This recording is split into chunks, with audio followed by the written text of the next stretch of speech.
On September 27, 2020, police and several neighbors from the Florencio del Castillo community were attempting to locate a young woman named Alison Bomilla, who had been missing for more than 5 months. They headed to an illegal dump located in San Jeronimo de Caxi in the province of Cartago, Costa Rica. The first thing they spotted was a sock and a shoe, inside of which was a nail.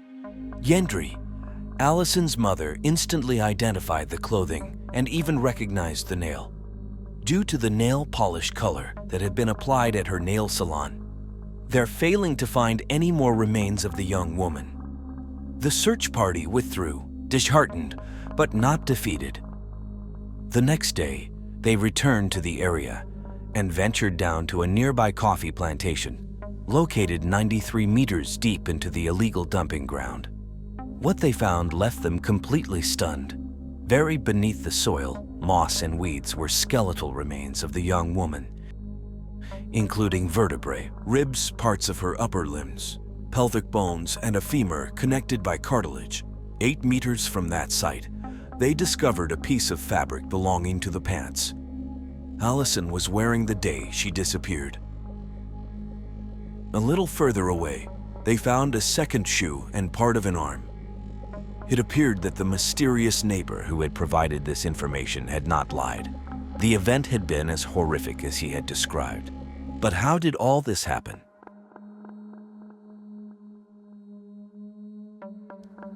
Alison Pamela Bomilla Vasquez was born on November 7, 2001 in the city of Cartago, Costa Rica.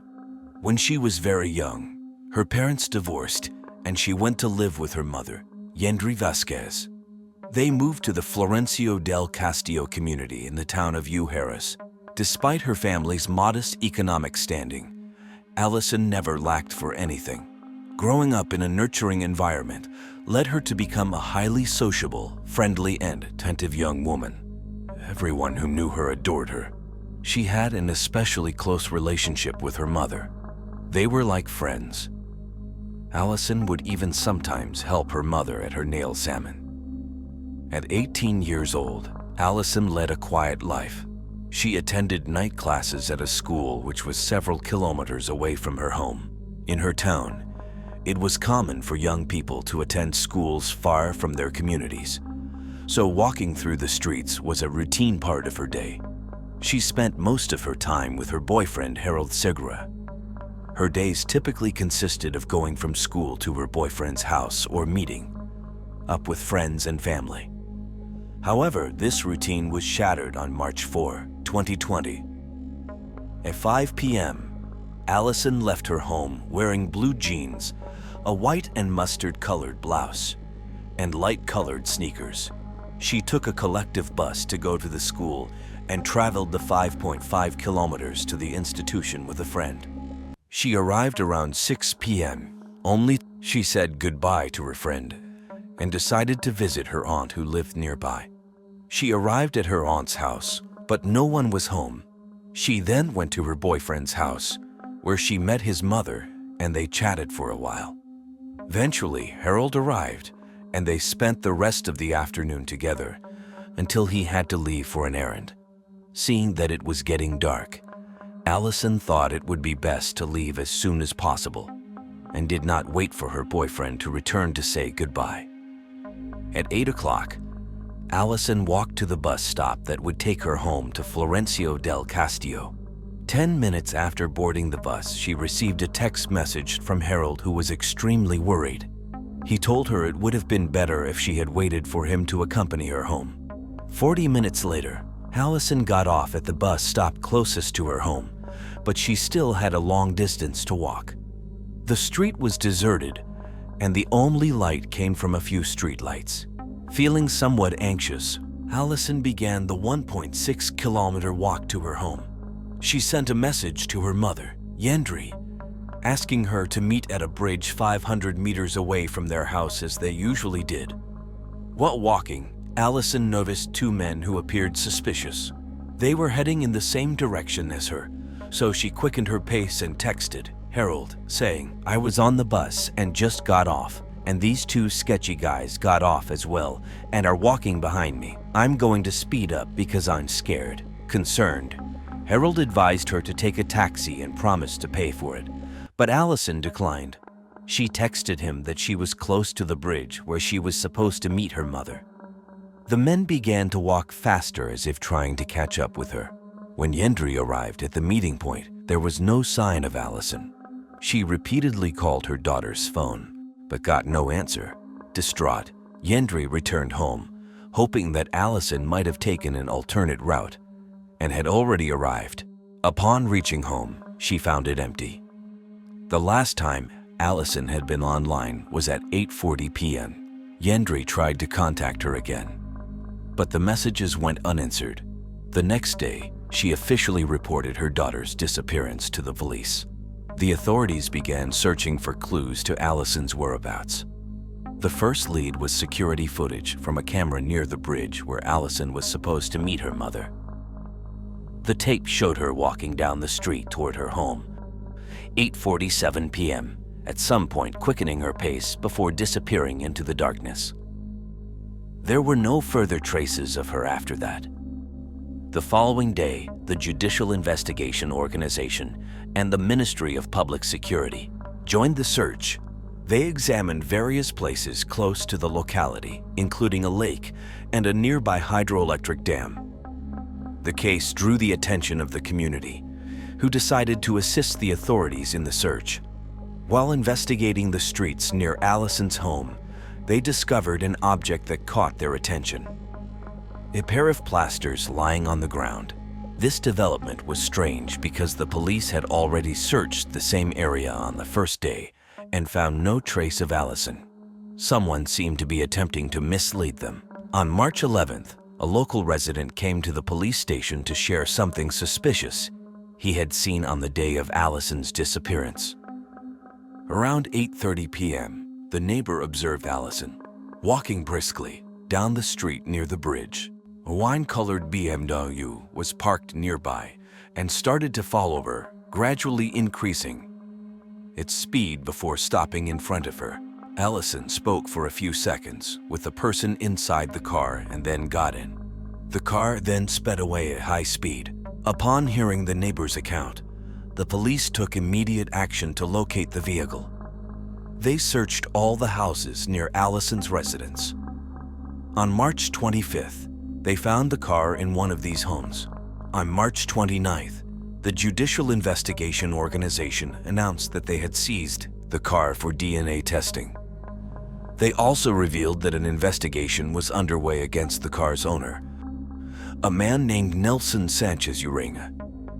The 28-year-old man was known in the neighborhood for being extremely reclusive. He hardly spoke to anyone, and when he did, he was not friendly. Locals said he came from a somewhat strange family about which not much was known. One even speculated that he was involved with regional gangs.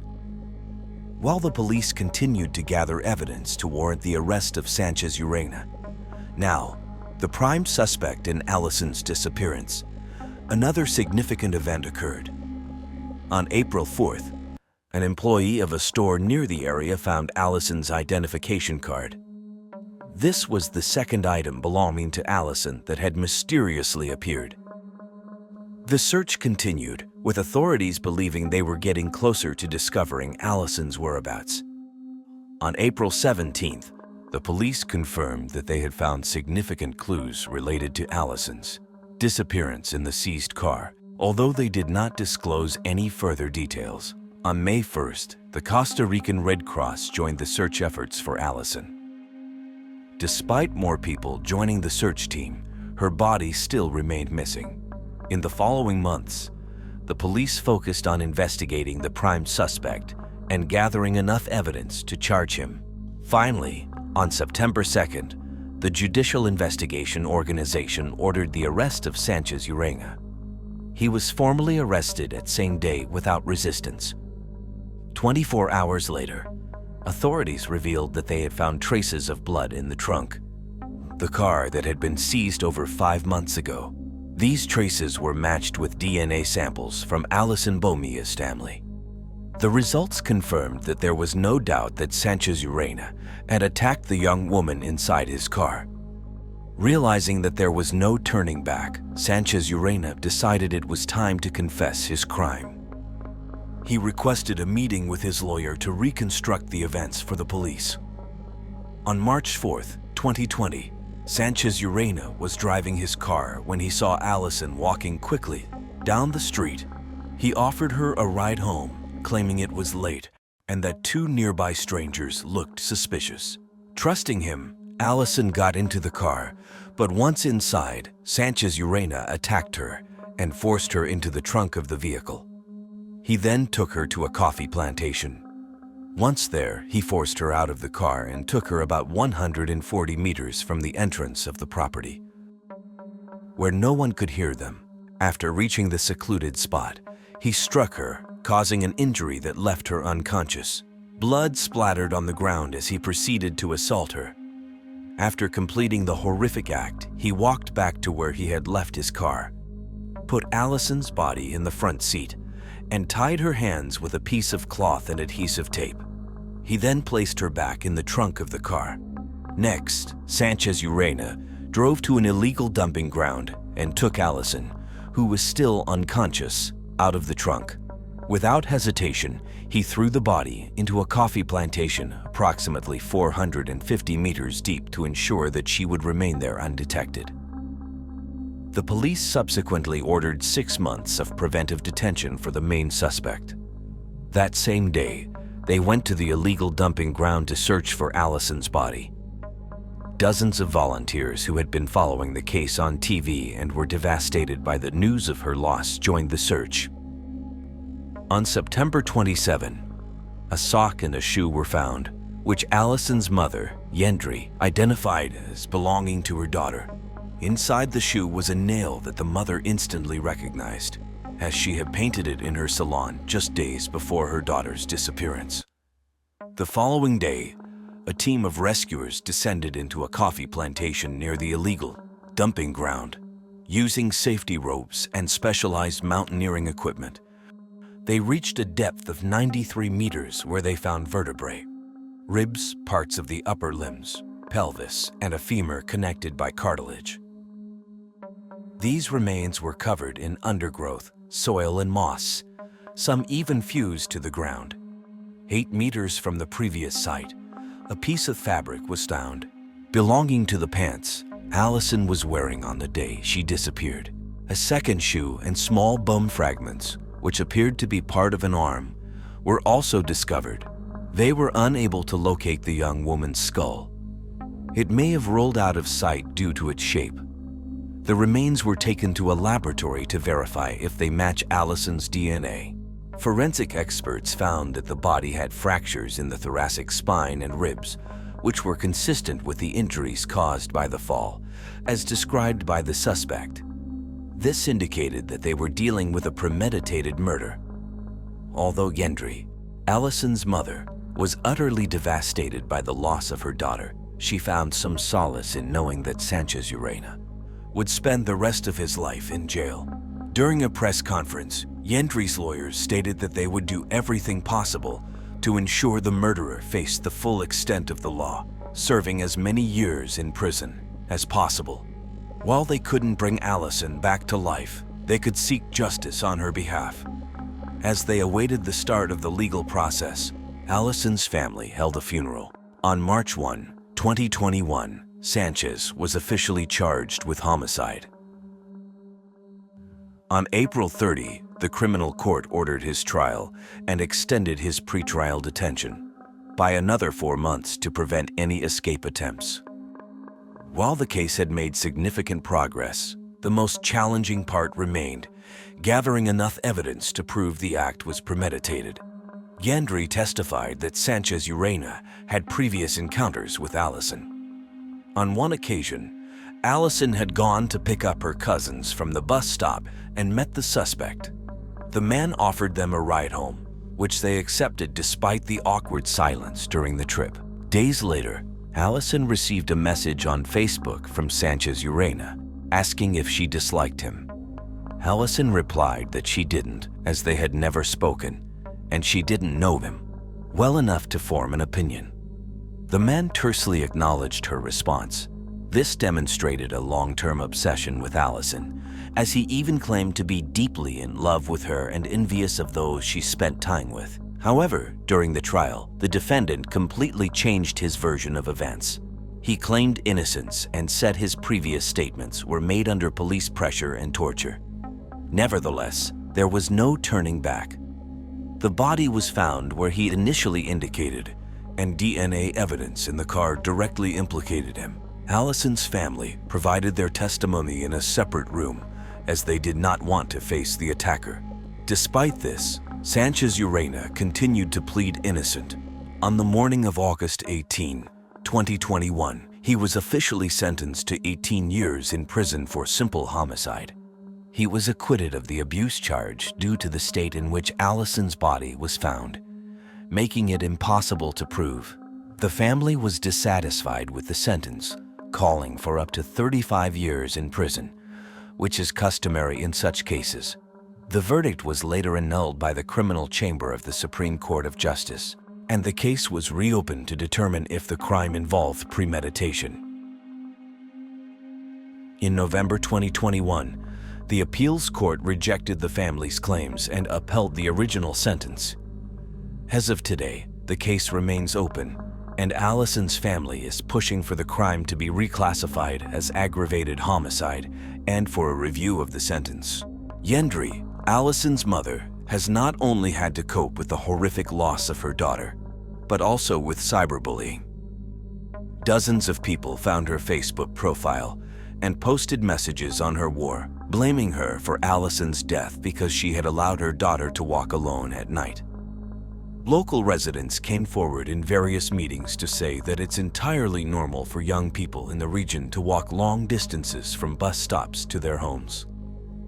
Allison's boyfriend has given several interviews, expressing his outrage over what happened. He mentioned that Allison had many dreams and goals, which Sanchez Urena took away from her. Despite this, he felt grateful for the 1 year and 10 months he had spent with her, stating that she will always be his angel and the best life partner he could have ever had. Although the investigation has technically closed, several questions remain. The family's lawyer has pointed out that it is quite strange for Sanchez Urena to have moved Allison's body to the bottom of a landfill without any help. There is also the mystery of who the men were who had been pursuing Allison on the day of her disappearance, which prompted her to get into the car of her former neighbor. After an audio message that Allison sent her boyfriend went viral, the public has one burning question. Did these two men have anything to do with Sanchez Urena's sinister plan?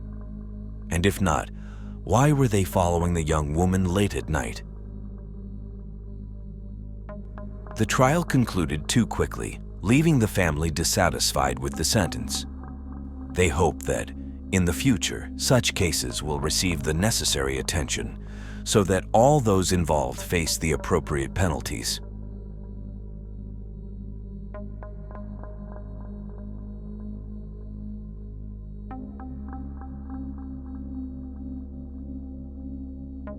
The Rodens were a large family from Ohio, United States. The patriarch, Christopher Roden, had been married to Dana Roden, with whom he had 3 children, Frankie, Hannah Mae, and Christopher Jr. By 2016, Christopher and Dana had separated but lived on the same property located on Union Hill Road in the rural area of Pike in Ohio, which they owned. Christopher, a 40-year-old laborer, worked at the family's Big Bear Lake complex and lived in a trailer with his 38-year-old cousin, Gary. Dana, then 37, worked as a nursing assistant at a rehabilitation center and resided in a trailer 2 kilometers from her ex-husband with their younger children, who were then 19 and 16 years old. Hannah's 2-year-old daughter, Sophie, also spent most of her time with them. Later, Frankie, who was 20, moved with his fiancée to another nearby trailer. He had a 3-year-old son named Bentley from a previous relationship and a 6-month-old baby with his new partner, spending most of his time helping his father at the complex. The family was rounded out by Kenneth, Christopher's brother. Like the rest of his relatives, he was known for being hard-working, commuting daily to Columbus for work, and living only 15 minutes away from the rest of his family. On April 18, 2016, the Roden family expanded with the arrival of Hannah's new daughter, whose father was unknown. Although it was speculated that the father could be Charlie, the brother of her sister-in-law, there was no certainty. Hannah had no interest in finding out, as she did not have a good relationship with Jake Wagner, Sophie's father. She preferred that the care of the new baby remained within the family, as she worked as a nursing assistant and finished high school. The relationship within the Roden family was such that they even included Bobby Jo Manley, Dana's sister, in their lives. As she was unemployed, Christopher offered her work taking care of his animals, given the large size of his property. Bobby accepted, unaware that during one of those visits, she would encounter the most unimaginable scene possible. It was 7:53 a.m. on April 22, 2016, when Bobby entered the trailer, as she did every day, quickly realizing the house was not empty. Inside, she found Christopher and Gary amidst a massive pool of blood. She immediately took out her cell phone and dialed emergency services, her voice breaking as she requested they come to 477 Union Hill Road. Then, as if on reflex, Bobby went to the homes of her other relatives, knocked on the door, but no one answered. Seconds later, little Bentley came out. Upon entering, Bobby was breathless at the sight. On the bed lay the lifeless bodies of Frank and his wife, assaulted. Alive but splattered with blood was the 6-month-old baby. As the police were en route to the scene, another neighbor intercepted them, urging them to visit 2 other nearby locations, suspecting there would be more casualties. They were right. In the 3rd house, they found the bodies of Dana, Christopher Jr., and Hannah, also covered in blood. The only survivor from that home was the infant, just a few days old.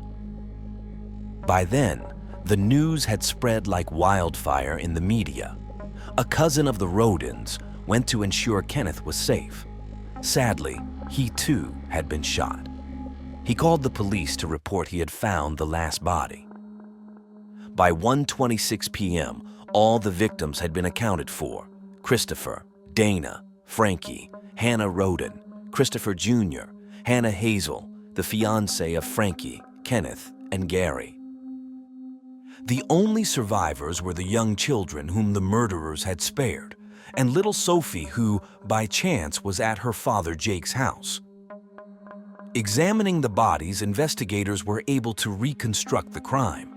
Christopher had a defensive wound on his right arm, leading to the conclusion that he was awake when the assailants entered his home. He confronted the attackers but was overwhelmed by 9 gunshots. Gary was hit by 5 shots. Dana received the same number in her head and neck, some executed even after she had perished, indicating the attackers had been particularly brutal with her. Christopher Jr. was shot 4 times in the head while sleeping, as was Frankie. Hannah Hazel was also murdered with 2 shots to the skull. Kenneth was the only one with a single shot. All the victims had died from multiple gunshots fired from close range, precisely in the same body part. Detectives estimated the assailants fired a total of 32 times, clearly using a silencer, as no one in the area heard the noises. Moreover, all had their hands covered with plastic bags, and autopsy reports showed at least one of the victims had 9 significant wounds. It was clear this was a premeditated crime aimed at eradicating the entire clan, leaving unanswered who could have committed such a heinous act. Upon inspecting the scene, agents found 5 different types of bullet casings from Remington. However, they also found another unused bullet from a different model, confirming their suspicion that more than one attacker was involved in the crime. While the victim's blood was present in all the trailers, none of it matched the DNA of the perpetrators. Detectives attempted to review security camera footage from the homes, but the cameras had been disconnected. These devices also lacked DNA, clearly indicating that the planners of the crime had meticulously covered their tracks. Just as they were running out of hope, the officers found something. In 3 of the 4 homes, there were marijuana grow operations, and one of them contained more than 200 plants. They quickly theorized that the rodents were involved in drug trafficking, a common occurrence in Ohio, and speculated that the motive for the crime might have been a drug-related dispute. They investigated whether the family had connections to cartels or drug traffickers, but found nothing. The possibility of a family dispute over drug money was also considered, but led nowhere. Additionally, they found cockfighting rings in one of the trailers. However, illegal cockfighting did not seem to be the motive behind the incident.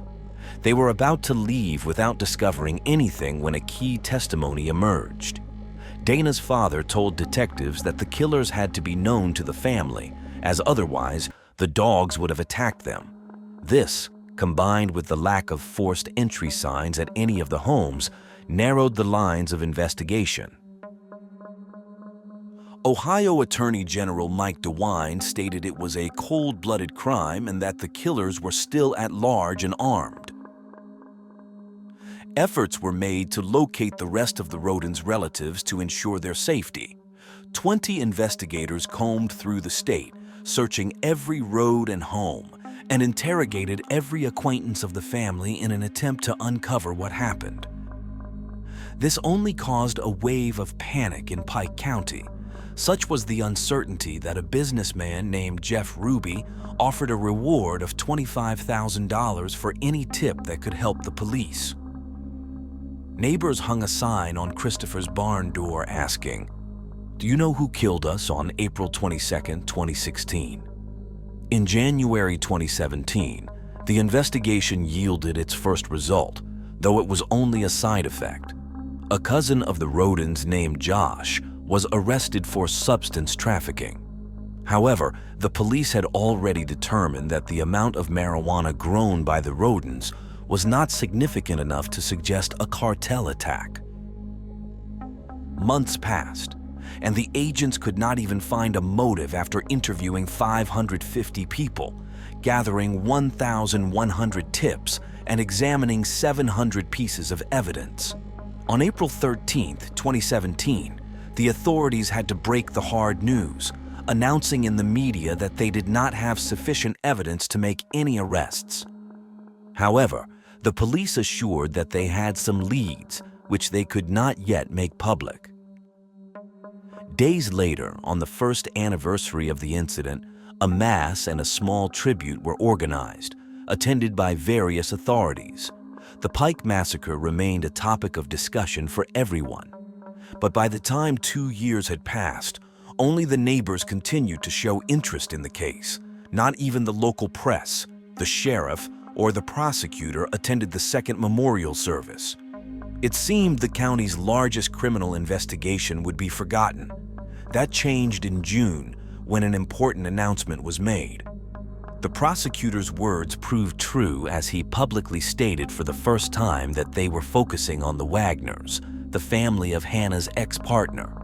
The individuals named were George, his wife Angela, both 47, and their 2 sons, George, 27, and Edward, 26, known as Jake. All lived in Peebles, 25 kilometers from where the crime occurred. By then, the Wagners had moved to Kenai, a small town in Alaska, taking with them little Sophie, who ended up in her father's custody after Hannah's death. Their reason for leaving the state was claimed to be their deep affection for the rodents and the immense pain their deaths caused them. The prosecutor requested any information about the Wagners from the public, but it wasn't long before they returned. Running out of money, they had to move back to Ohio. As preparations for their arrest were underway, agents uncovered how the relationship between the two families ended in bloodshed. Jake Wagner met Hannah Roden in high school when he was 18 and she was just 13.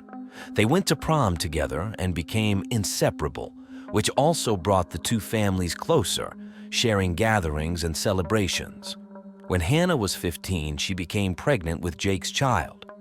Shortly after Sophie's birth, Jake asked her to move in with him and his family, believing it would provide a healthier environment for the child.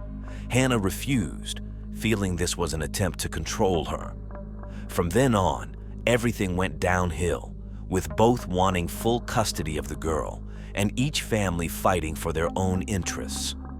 On one occasion, Jake proposed that Hannah sign a document to share custody with him and his brother.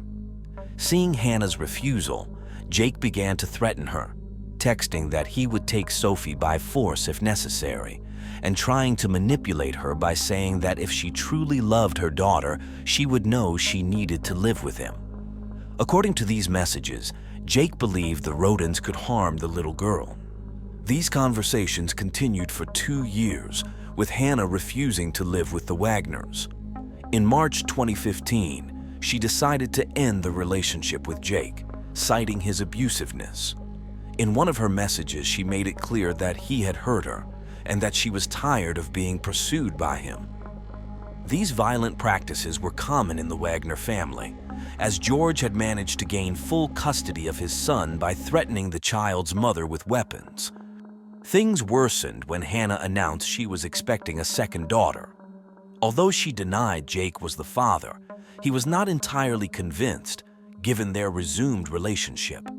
Far from respecting his ex-partner's wishes, he initiated a new dispute over paternity. In December 2015, Angela Wagner hacked into Hannah's social media accounts and discovered a message on Facebook that completely enraged the family. In it, Hannah told George's ex-wife that her ex-partner's family would have to kill her before she would give them custody of her daughter. A week before the incident, the Wagners made one last attempt to convince Hannah to give Jake full custody of Sophie. Hannah refused again, and then Jake's maternal grandmother falsified a document to make this happen. During the legal process, George's father and Christopher had a heated argument about where their granddaughter would live, completely severing the relationship between the two families. It was then that the Wagners began planning the crime. In Christmas 2016, they held a vote to decide whether to kill the Roden family to gain custody of Sophie. They all agreed. For 8 months, they meticulously planned the massacre, studying the Rodens' routines, their schedules, sleep patterns, and the layout of their homes, as well as investigating their security systems. They even went to the Rodens' property to fire guns into the air to check if the noise of the shots would carry too far. Noticing the sound would give them away, George's father decided it was best to purchase parts to make homemade silencers. Angela bought athletic shoes for her husband and sons to wear on the day of the crime and to destroy afterward. She also acquired phone jammers to secretly install on the victims' devices to prevent them from calling for help. George's father arranged for a van to be used that night without being recognized. On the night of the crime, Angela stayed home with Sophie, as it was their turn for shared custody, providing a perfect alibi. George's father went to Christopher's house to lure him into a supposed drug deal. Christopher agreed and opened his door, unaware of what would follow. Authorities found evidence that Angela had purchased the athletic shoes weeks before the murder, matching a blood-stained footprint found on the floor of one of the trailers. They also confirmed she had hacked her ex-daughter-in-law's account.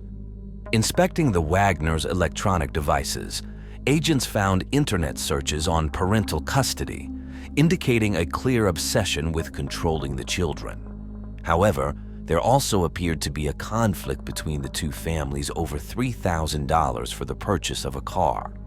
Although Angela was evidently the mastermind behind the plan, the agents were certain that Jake led the executions and that all members of the Wagner clan participated.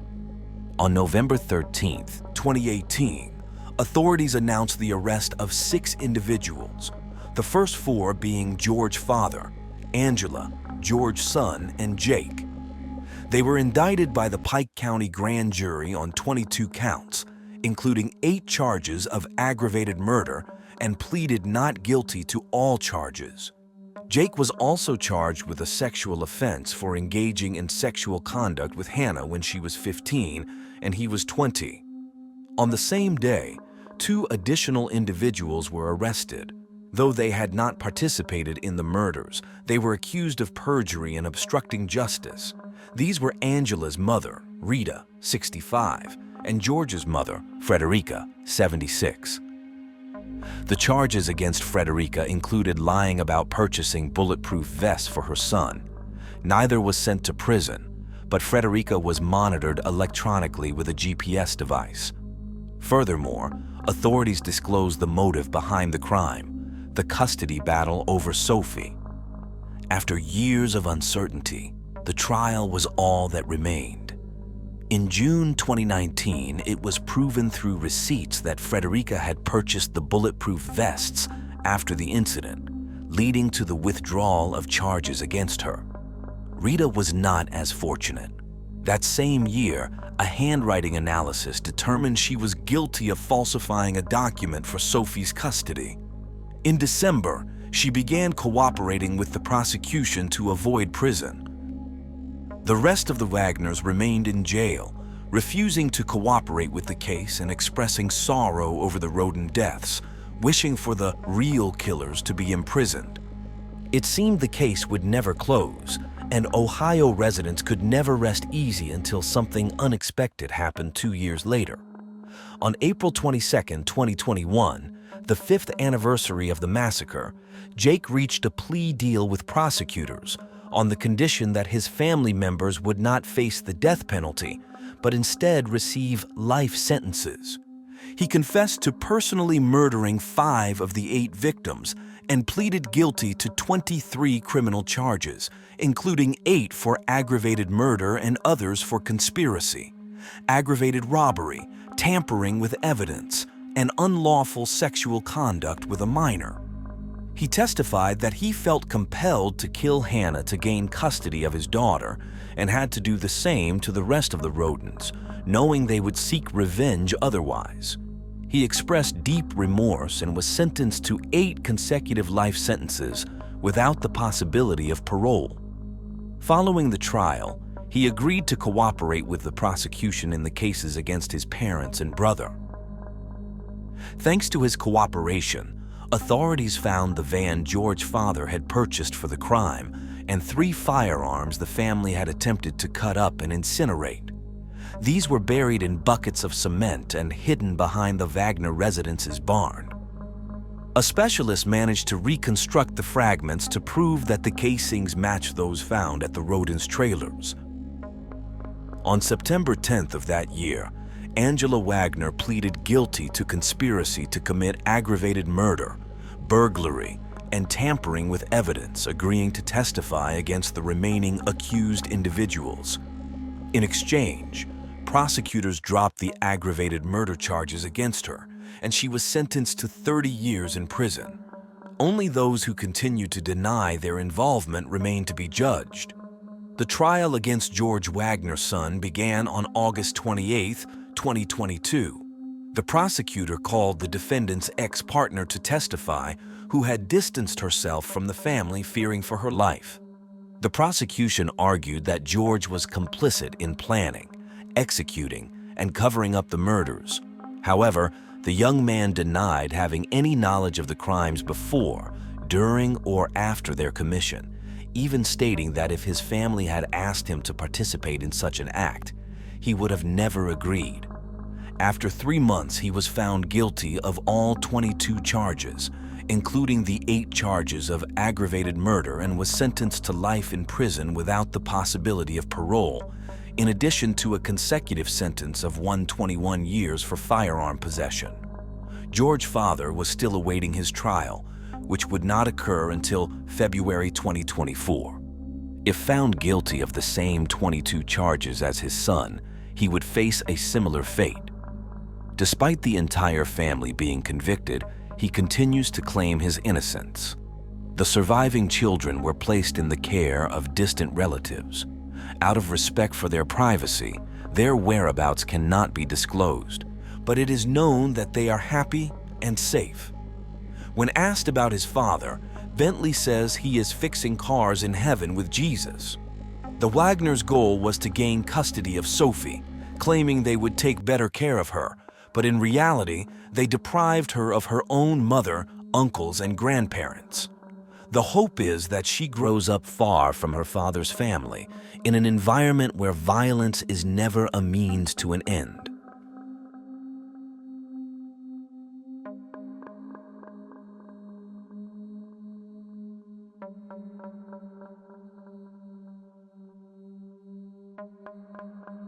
It was in May 2002 in Australia, specifically in New South Wales, that Jamie and his wife Peta welcomed their firstborn. The arrival of their daughter was a source of immense joy not only for her parents, but also for her maternal grandmother, who was immediately captivated by the little girl's beautiful blue eyes. Her warm smile radiated happiness, enchanting everyone around her. The kids had a privileged childhood setting along those idyllic coasts with their mild temperatures, where the locals knew each other well. Indeed, Jamie and Peta had earned the esteem of their community, and by extension, Lily also became very beloved. Later, the family welcomed their second and final child, whom they named Max. Jamie worked as the water polo coach at a girls' school in the economic and business heart of Sydney. It was there that Lily pursued her studies. Throughout her time at school, she proved to be an outgoing girl with lots of friends. Lily was an exceptional student who enjoyed helping her peers with less academic dedication. This virtue, coupled with her good nature, won her the affection of many. As her younger brother grew up, the young girl also dedicated herself with patience and care to helping him overcome difficulties. Always brimming with energy, she was keen to learn swimming, and later, following in her father's footsteps, took up water polo, becoming an accomplished player. By the time she reached high school, she was recognized by all as one of the school's top students. Between her academic commitments and her numerous extracurricular activities, her teachers always saw her versatility and high level of achievement. These values were evident when the young girl not only joined the school's theater group, but also enrolled in dance classes. In reality, her dream was to excel in both disciplines, and she soon achieved this goal. It quickly became apparent that her performances blended dramatic expressiveness with the physical grace of dance. Knowing she possessed this talent, Lily prepared to participate in a festival. At this event, contestants had the opportunity to showcase their skills to the public and compete in various categories ranging from theater and dance to other artistic representations. Moreover, constructive feedback from qualified judges could help them improve their standards and also promote musical sponsorship within the community. Lily decided to perform a monologue from Macbeth, William Shakespeare's famous play, infusing it with her unique style. Instead of relying solely on dialogue and facial expression, she sought to convey the emotional journey of the main character through movement. The result was a harmonious combination that captivated the jury and earned her second place in the theatrical category. In the sporting arena, the talented young woman also earned amazing rewards, becoming the swimming champion in the under-17 category. As expected, Jamie and Peta were bursting with pride. For them, every achievement of their daughter was a cause for celebration. Like in 2018, when at just 16 years old, Lily passed her learner's driving test. Immediately, Peta and Jamie proudly shared the news on their social media. In 2020, during the high school graduation ceremony, Lily radiated light and happiness. Intelligent, beautiful, and possessing an independent spirit, The world opened up before her. By then, she had already decided to pursue a career in the sports world and enrolled at the University of Technology, Sydney, to study for a bachelor's degree in sports business management. In early 2021, with the start of classes, she took a part-time job as a water polo coach at St. Andrew's Cathedral School. From the beginning, the work experience turned out to be much more fascinating than the young woman had anticipated. With her vibrant personality, she managed to transform the classes into a unique fun space, winning over her students' affection. Her age also played in her favor, making her closer to the group, and everyone felt as if they had known her forever. Part of Lily's charm as a teacher was taking the time for details. For example, she wrote cards for each student, focusing on their personalities, beauty, and individual talents. It was there that Lily met Paul, the coach and sports assistant at the school. Born in 1999 in the Netherlands, Paul was the only child of a couple with a privileged economic position. The family moved to Australia in 2015 when the father was transferred to Sydney for work reasons. Once there, Paul enrolled in St. Andrew's Cathedral School, where he joined the cricket team. Over time, after earning the respect and admiration of his peers, he was appointed captain. He also actively participated in the school community by being part of the leadership team, contributing to the planning and execution of various events. However, not all his peers had a good opinion of him. Some considered him quite arrogant, and they were bothered by the way he approached girls, as if all were willing to fall in love with him. As it later emerged in 2017, once Paul graduated from high school, the institution offered him the opportunity to become an assistant coach for the cricket and hockey teams.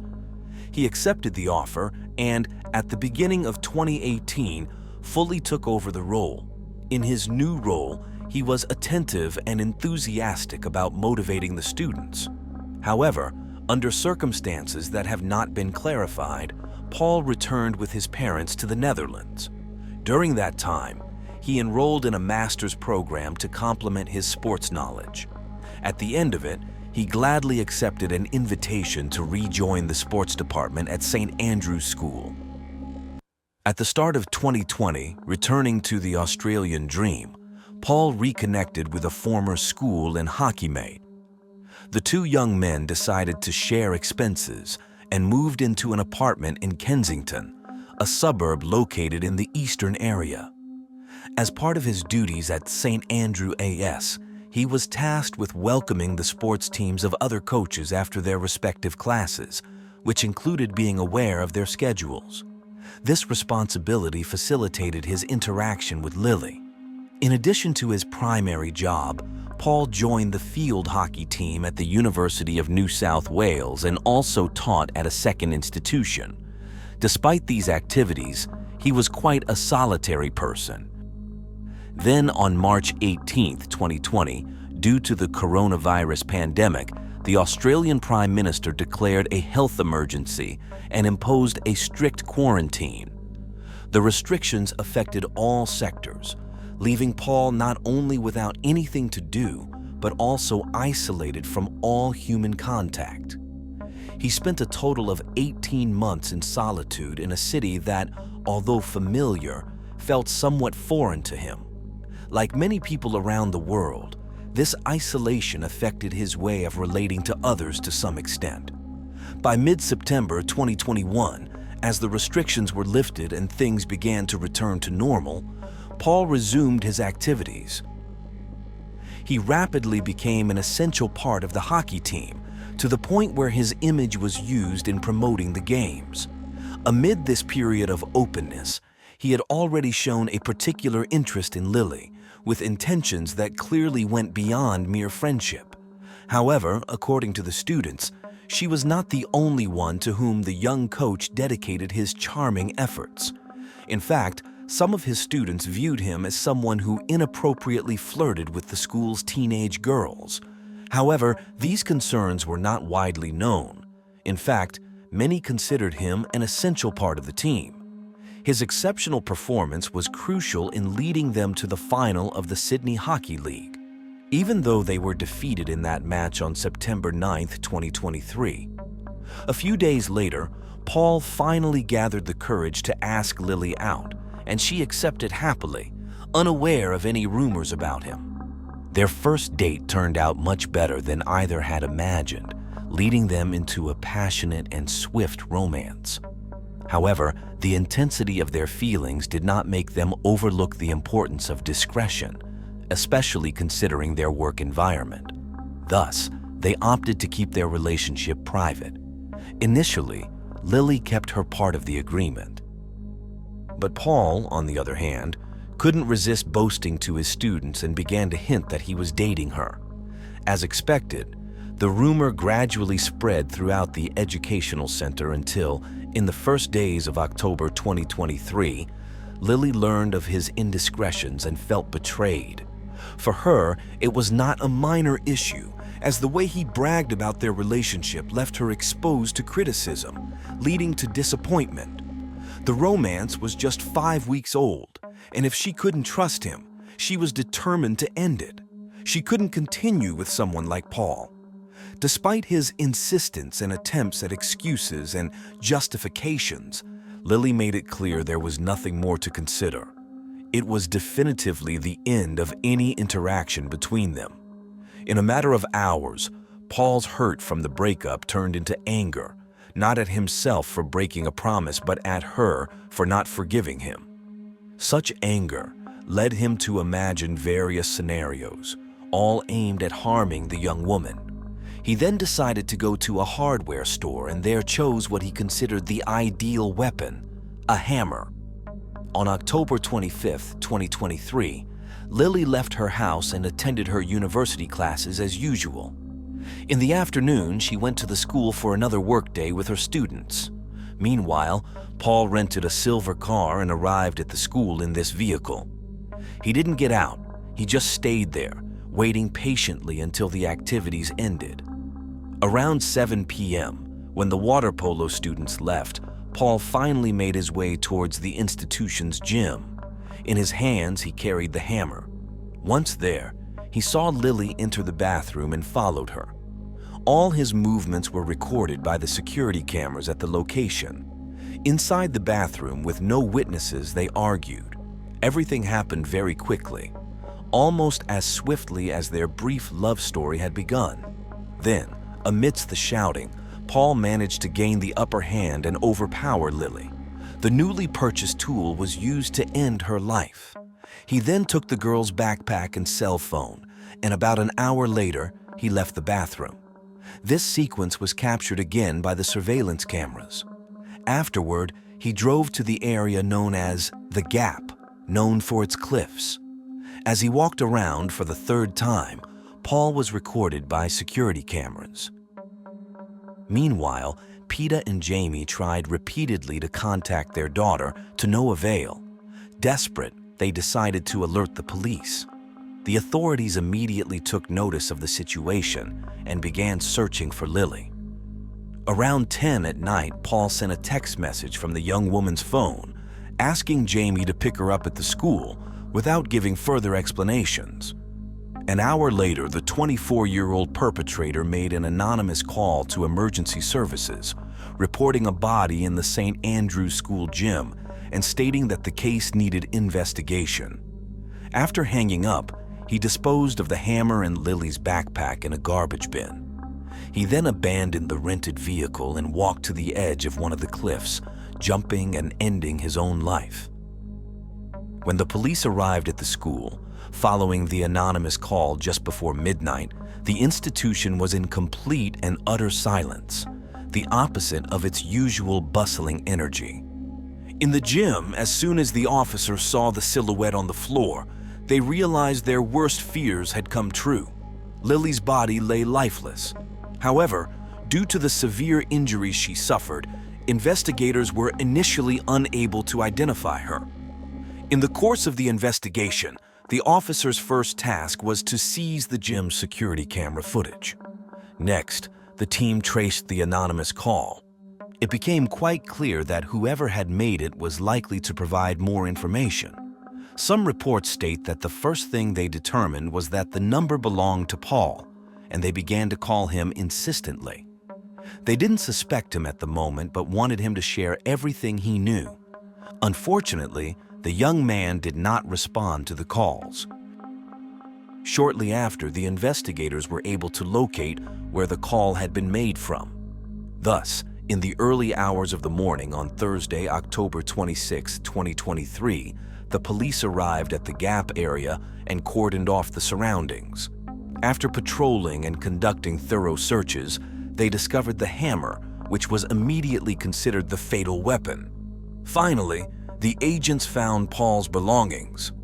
Around 4 in the morning, the police officers requested the school authorities to suspend classes until the investigation was concluded. This measure was communicated to all parents and guardians through a text message mentioning a critical incident, naturally causing panic to set in every home in the community. 2 hours later, a second considerably more reassuring message arrived because, by then, the school's management had decided to assure that no student was involved in the incident. However, after a sleepless night, Lily's parents received the devastating news of their daughter's cruel fate. Within minutes, the family's home was filled with neighbors and friends, all ready to offer as much support as possible in a situation no one could have ever imagined. Thanks to the gym's camera footage, the police identified Paul as the young man who had followed Lily. From there, authorities were able to outline the nature of the relationship between the main suspect and the victim, thus identifying a motive behind the crime. However, due to the lack of clues about his whereabouts, investigators began to consider the possibility that he might have taken his own life. Regardless, boats and even a helicopter were deployed along the coastline to find him. Through a statement, the police made the main suspect's name public, indicating that the nature of the injuries made it evident that Lily had been a victim of homicide. Although it was confirmed there were no previous domestic violence incidents between her and Paul. In the early hours of the next morning, Friday, October 27, 2023, a group of workers was preparing to start their day at a construction site near the top of one of the cliffs. However, they had to interrupt their work almost before it had begun when they were startled by the macabre sight of a body floating near the rocks. They immediately informed the police, who then established a new crime scene there and also organized a rescue team to recover the body. The unfavorable weather conditions made the already complicated operation even more difficult.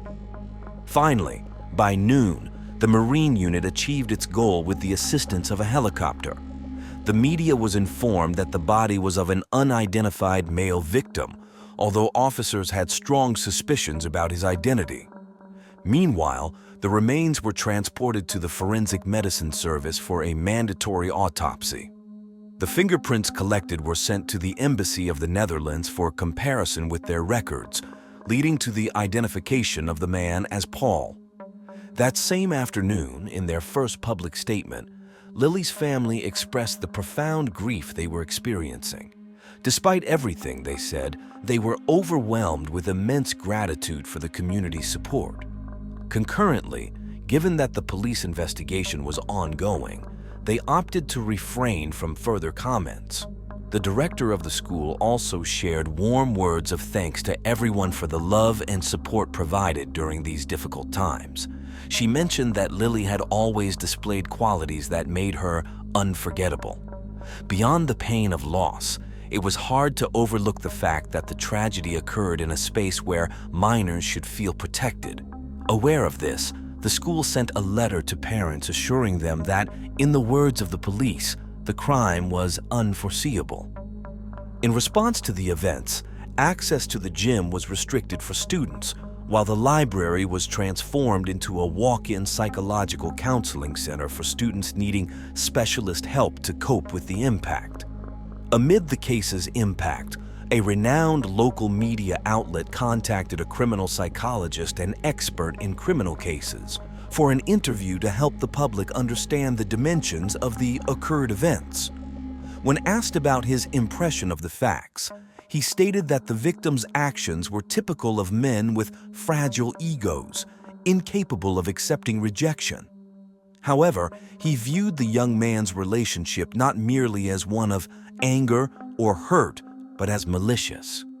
He highlighted that there was no spontaneity, but a clear intention to harm, something that, in his opinion, was evident from the cruelty with which Paul sent messages pretending to be Lily, asking to be picked up when the young woman was already deceased. Overall, for the expert, Paul's was a narcissistic profile with psychopathic tendencies. Paul's parents decided not to repatriate their son's remains to their home country. Instead, they opted to cremate him and scatter his ashes on a Sydney beach. Lily's funeral took place on November 17, 2023. The more than 500 attendees were asked to wear bright colors and bring flowers, as Lily would have liked. Perhaps the most emotional moment of the day was when Jamie spoke heartfelt words for his beloved daughter and to all those who had gathered in her name. Although it took Lily's grandmother some time to express her feelings, she eventually encapsulated her thoughts about her granddaughter magnificently. She said Lily's brief life was enough to make a difference in many lives.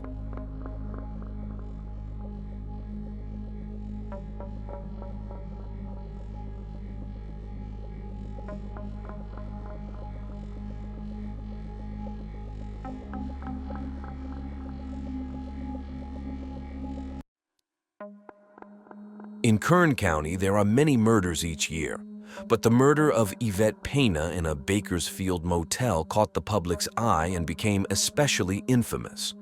This tragic event occurred in 2011 and was shocking in its brutality.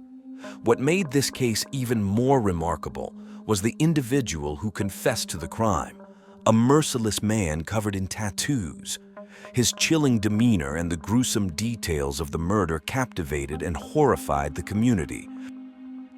Born on March 7, 1988, in Bakersfield, California, Jaime Osuna's early life unfolded in a tumultuous manner.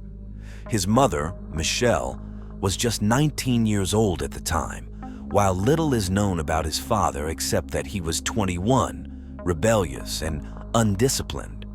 Jaime's father displayed abusive tendencies toward Michelle from the start, even resorting to kicking her in the stomach while she was pregnant with Jaime. This cruel act left lasting harm on Jaime even before he took his first breath. Some speculate that this incident may have contributed to Jaime's ear malformation and potentially impacted his brain development. Recognizing the abusive nature of her husband, Michelle made the courageous decision to divorce him. Soon afterward, she met Jeff, a man with whom she felt an instant connection, and it appeared that Jeff would step into the role of Jamie's new stepfather. Jamie's biological father, however, strongly opposed this development. Despite Michelle's desire to sever ties with him, he persisted in causing trouble. One fateful night, he threatened Jeff by holding a knife to his throat. Thankfully, the situation didn't escalate further. He was apprehended and a restraining order was issued. This marks the last mention of Jamie's biological father in his story. Shortly thereafter, Michelle married Jeff, and they began cohabiting with Jamie and his brother, who was 2 years Jamie's senior. This is where the story takes a dark and troubling turn. While Jeff desired Michelle, he seemed less enthusiastic about assuming the role of a stepfather. Regrettably, this resulted in a period of misery for Jaime, while his older brother was somewhat spared, having gone to live with their grandparents once they became aware of Jeff's abusive behavior. It remains unclear why Jamie wasn't also taken in by his grandparents, but it seems that they declined to care for him, leaving one to wonder why they would reject a 3-year-old child. It's important to note that Michelle also made the choice to prioritize her relationship with Jeff over the well-being of her 2 young sons. Jeff's abusive actions were well documented through accounts from Michelle, Jaime, and records from hospitals and law enforcement agencies. On one occasion, during a road trip with Michelle and Jaime secured in a baby carrier in the back seat, Jaime's crying provoked Jeff to a point where he began shouting at the child. Shockingly, he then threw the baby carrier out of the moving car. Fortunately, the baby carrier landed safely, and Jaime displayed no visible injuries. However, subsequent examinations revealed severe brain damage that could have resulted from this traumatic incident. Around the age of 5, another distressing incident marred Jaime's already tumultuous childhood. He accidentally spilled some juice on the floor, which infuriated Jeff. In a fit of anger, Jeff grabbed a belt and began to mercilessly beat the young boy. This time, Michelle intervened by calling the police. Jeff was subsequently arrested on charges of child cruelty due to the visible marks on Jaime's body. However, the charges were relatively lenient and, disconcertingly, Jeff returned home just 10 days later, with Michelle still standing by his side. Even after they had their own children, Jeff continued to mistreat Jaime, depriving him of proper meals and sometimes serving his food on the floor. Jaime increasingly felt like an outsider in his own home. Michelle, though aware of her past mistakes, found herself unable to rectify the deep-seated damage that had been done. At the age of 12, Jaime finally managed to escape the clutches of his abusive household and went to live with his grandparents. Everyone had come to realize that Jeff's mistreatment of Jaime would not cease.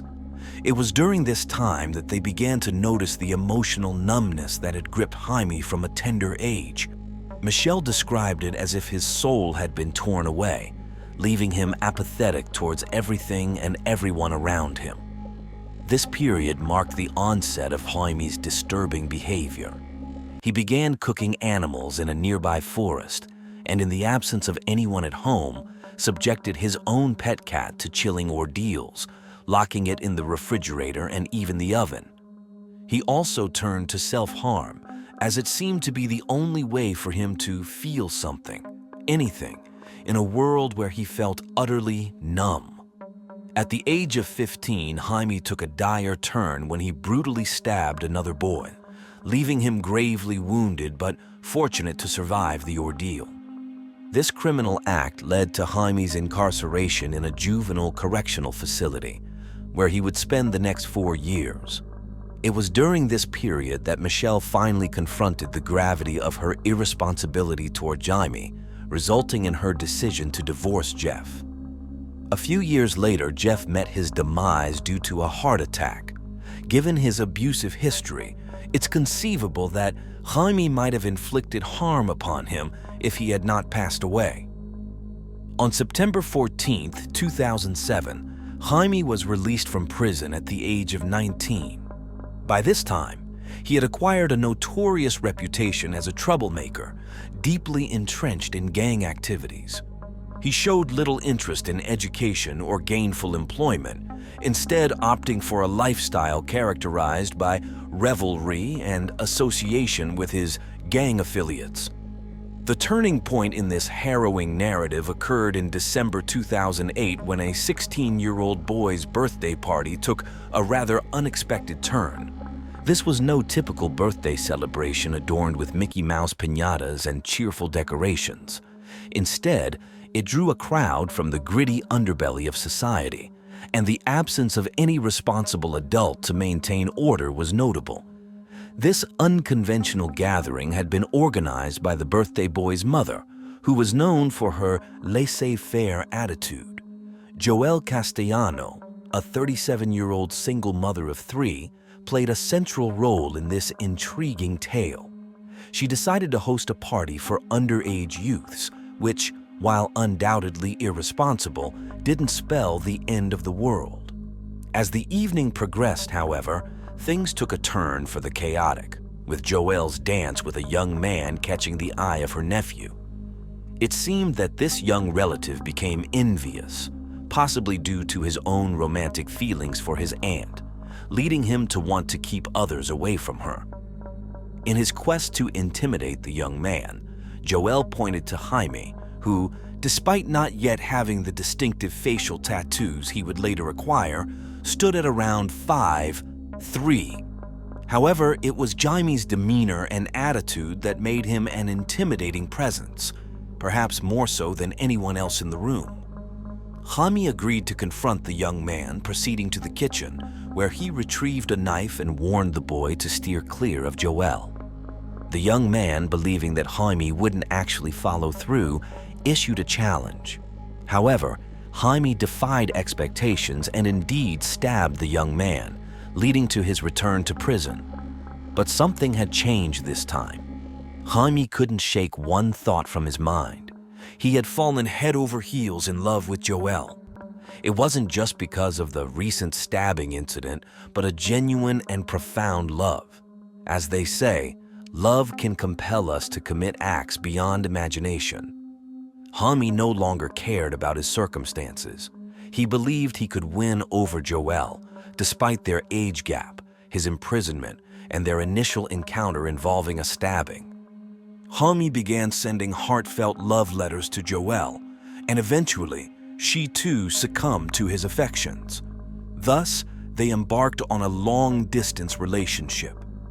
11 months later, when Jaime completed his sentence, Joel picked him up in her truck. However, her confidence wavered upon seeing that Jaime had acquired facial tattoos, raising doubts about the seriousness of their relationship. Despite all the waiting, Jaime's eagerness prevailed as he suggested to Joel that they spend the night in a motel. Joelku agreed, albeit under the impression that it would be a one-night affair. Yet Jaime, known as the sharpshooter, proved remarkably effective, as that single night led to Joel becoming pregnant. With this development, she felt increasingly inclined to establish a lasting relationship with him. A mere 3 months later, they sealed their commitment in marriage. Jaime made solemn promises to Joel, assuring her that he understood the hardships of growing up in a fractured family and vowing to be a devoted father and husband. However, even before their child came into the picture, he exhibited abusive behavior towards Joel. It's at this point in the story that he began to adopt characteristics reminiscent of the Joker, not to sensationalize the narrative, but because there is a noticeable parallel. His abuse towards Joel wasn't solely physical. It had a strong psychological element, perhaps driven by the belief that this form of harm could be even more devastating. An example of this occurred during one heated argument when things spiraled out of control. Jaime seized the ashes of Joel's deceased mother from a vase and fled with them.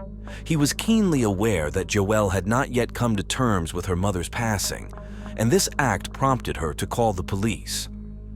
Jaime was arrested, but the ashes were never recovered. This unfortunate incident resulted in Jaime being sent back to prison, causing him to miss the birth of his child. Upon his release, Joel granted him another chance, hoping that, with the child's arrival, Jaime would take on the role of a responsible father.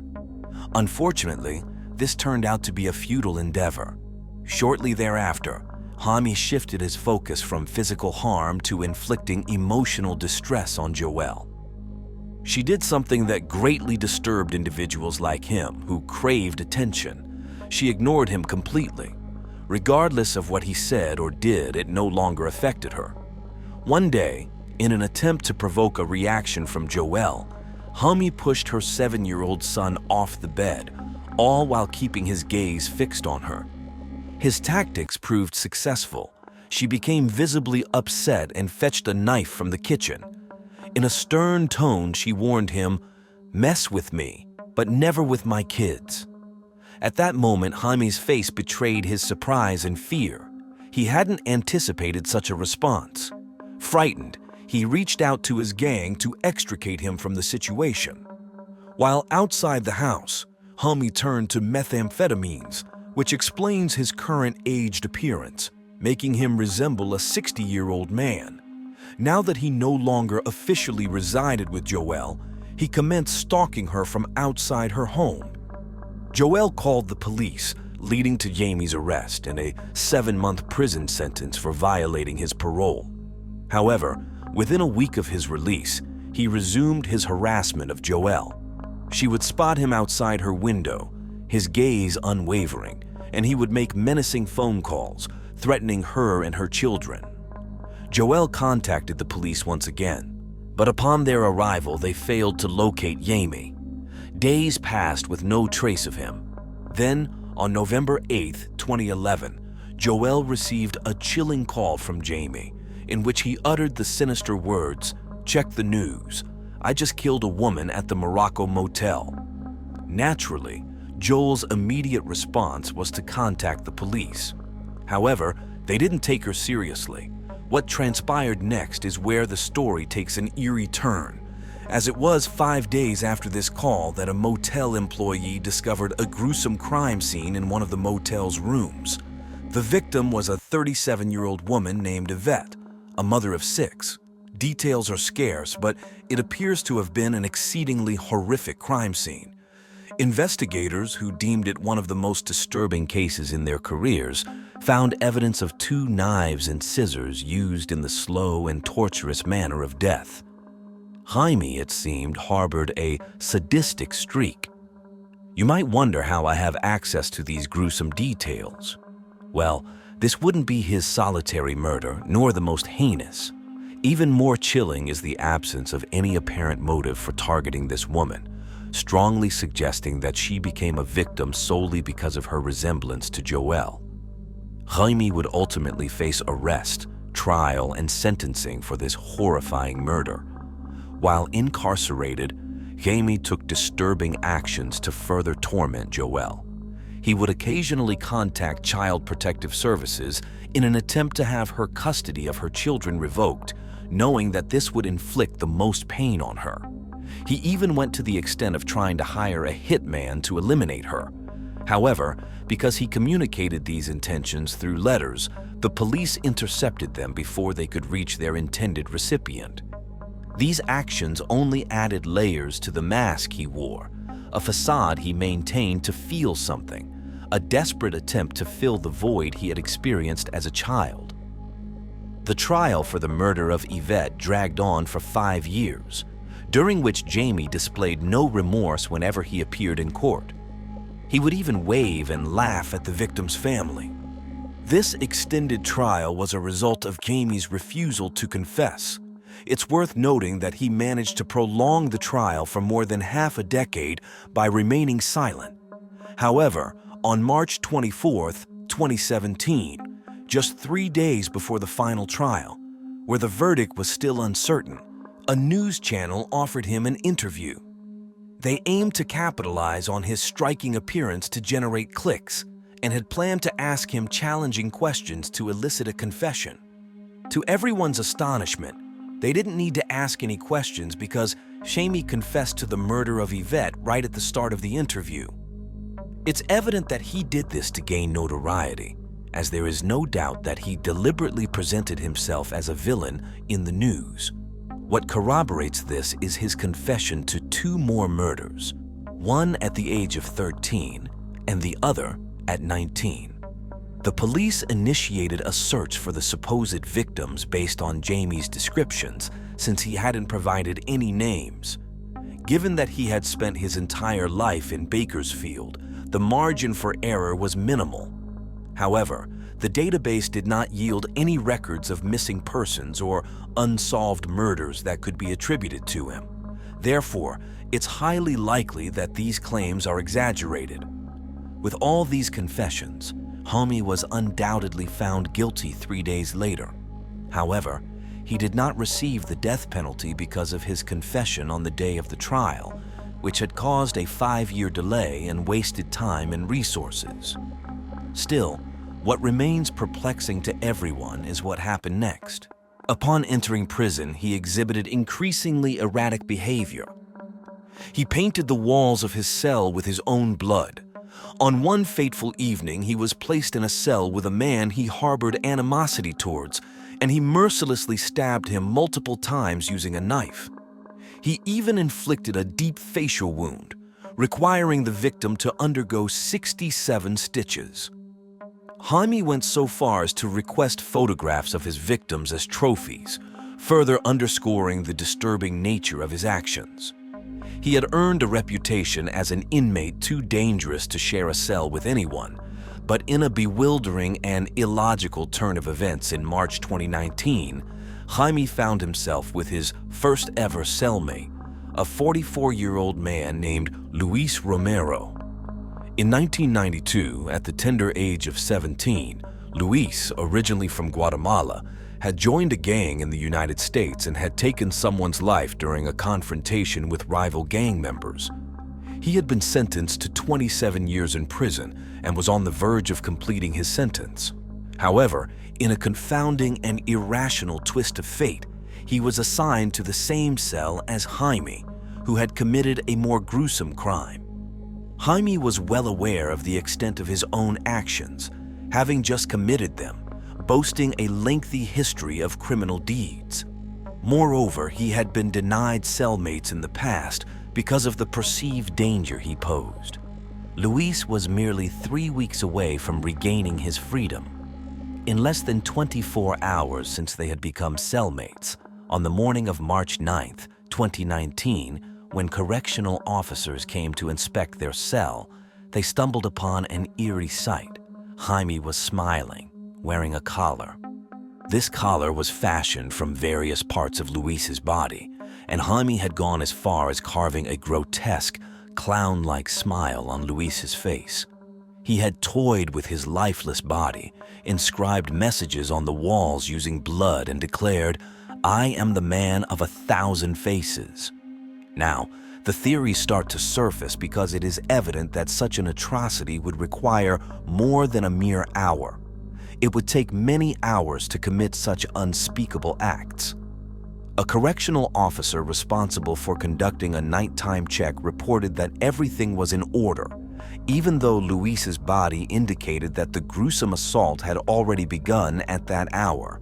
Some guards attempted to justify this oversight by claiming that Jaime had placed a blanket to conceal the ongoing horror. But if an inmate places a blanket to obscure events behind a cell door, it is incumbent upon the guard to enter and investigate. What transpired here was not an isolated incident at this prison. It occurred at a prison which had gained notoriety due to allegations of guards organizing fights among inmates, all while placing bets on the outcomes. There exist videos of these fights, complete with a presenter and commentator. Furthermore, suspicions linger that this practice was employed when authorities sought to dispose of a troublesome inmate. They would orchestrate a fight, and when one participant was winning, they would shoot the other inmate, claiming they were intervening to save them. This case presents further complexity due to Jaime's clearly deteriorated mental state.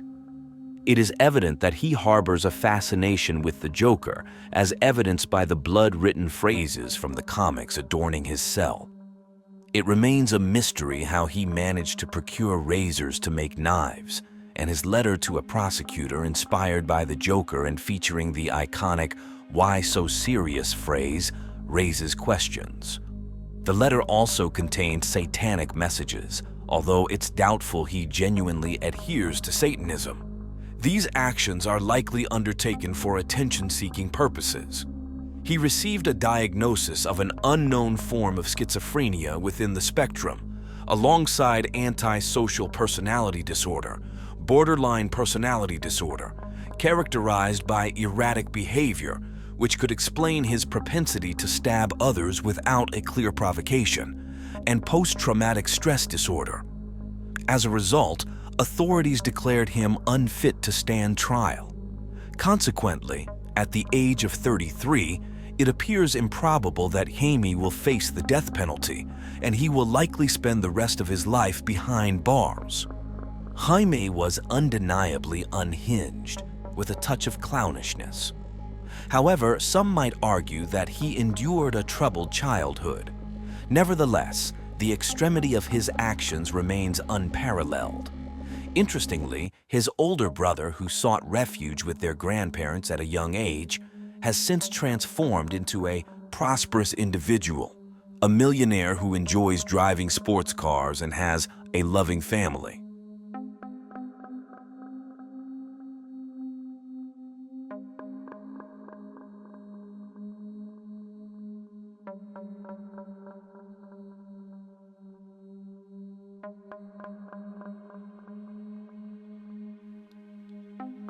Rossana Galliano was having dinner with her sister Monica in the living room of her house in El Remanso, Exaltación de la Cruz, when her phone rang.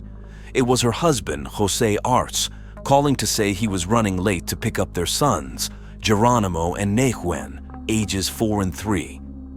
Rossana answered the call, but struggling to hear, stepped out into the garden to talk.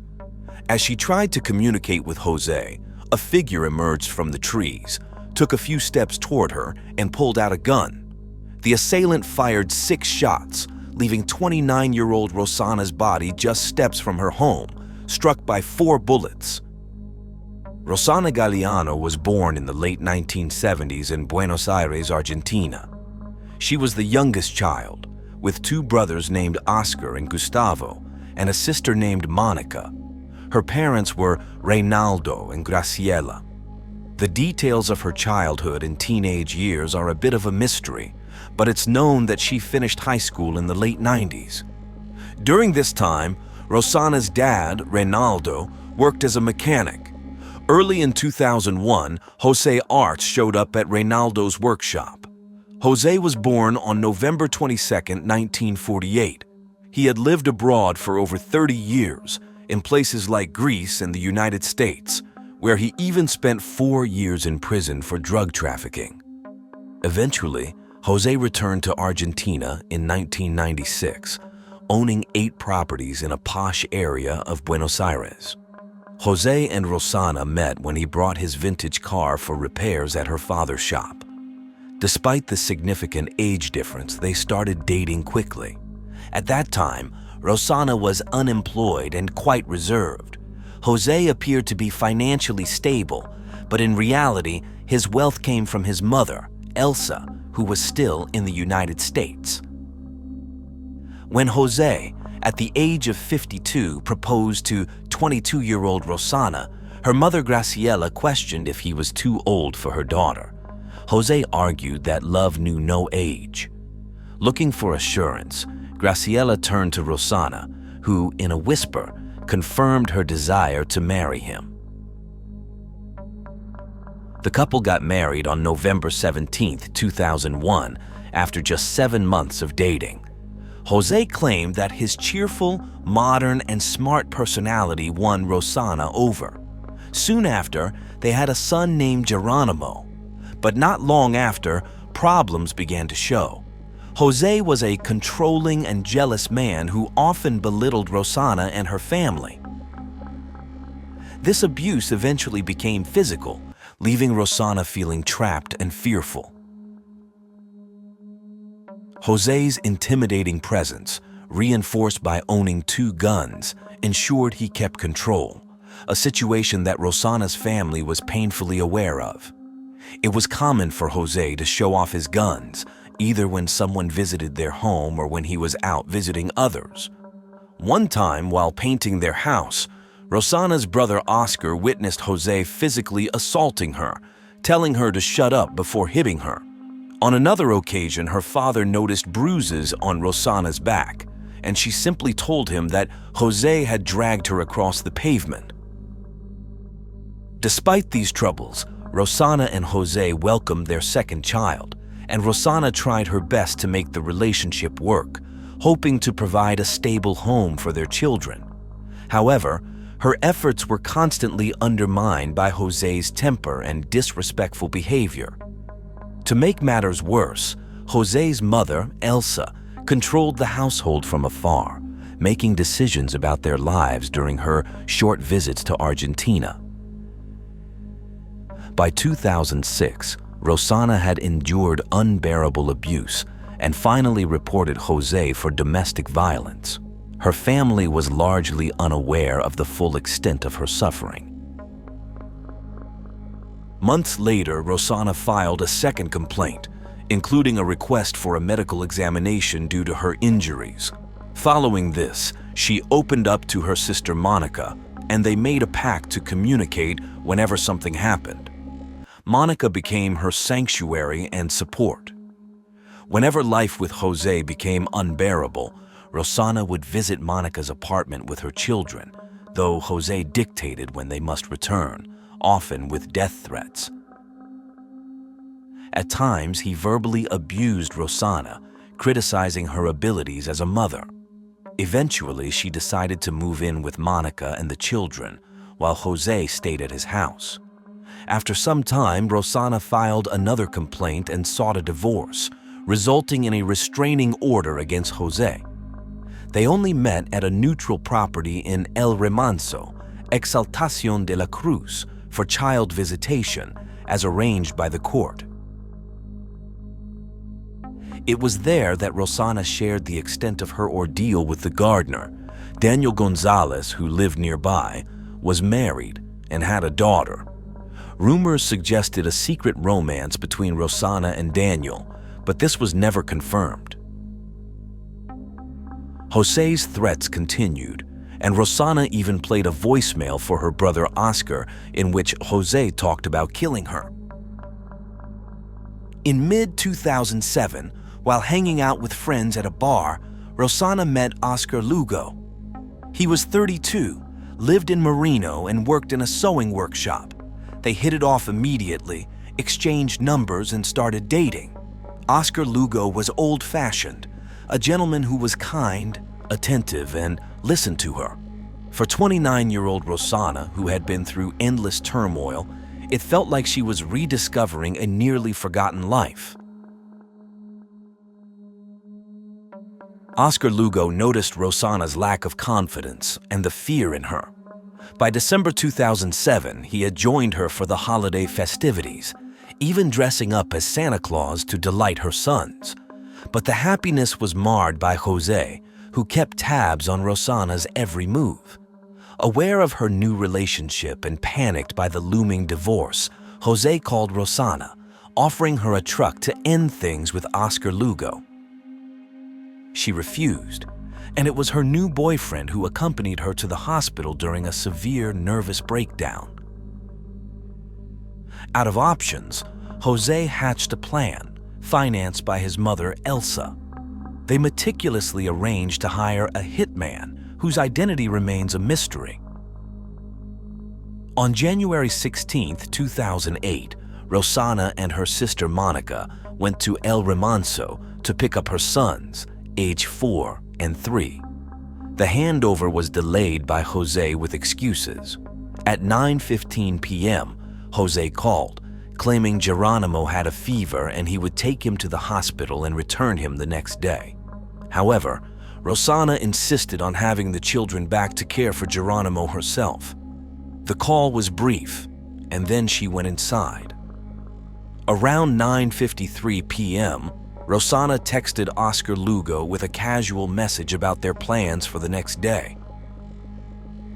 At 10 p.m., Roxana and Monica sat down for dinner. At 10:50 p.m., Jose called again, and this conversation turned into a deadly trap.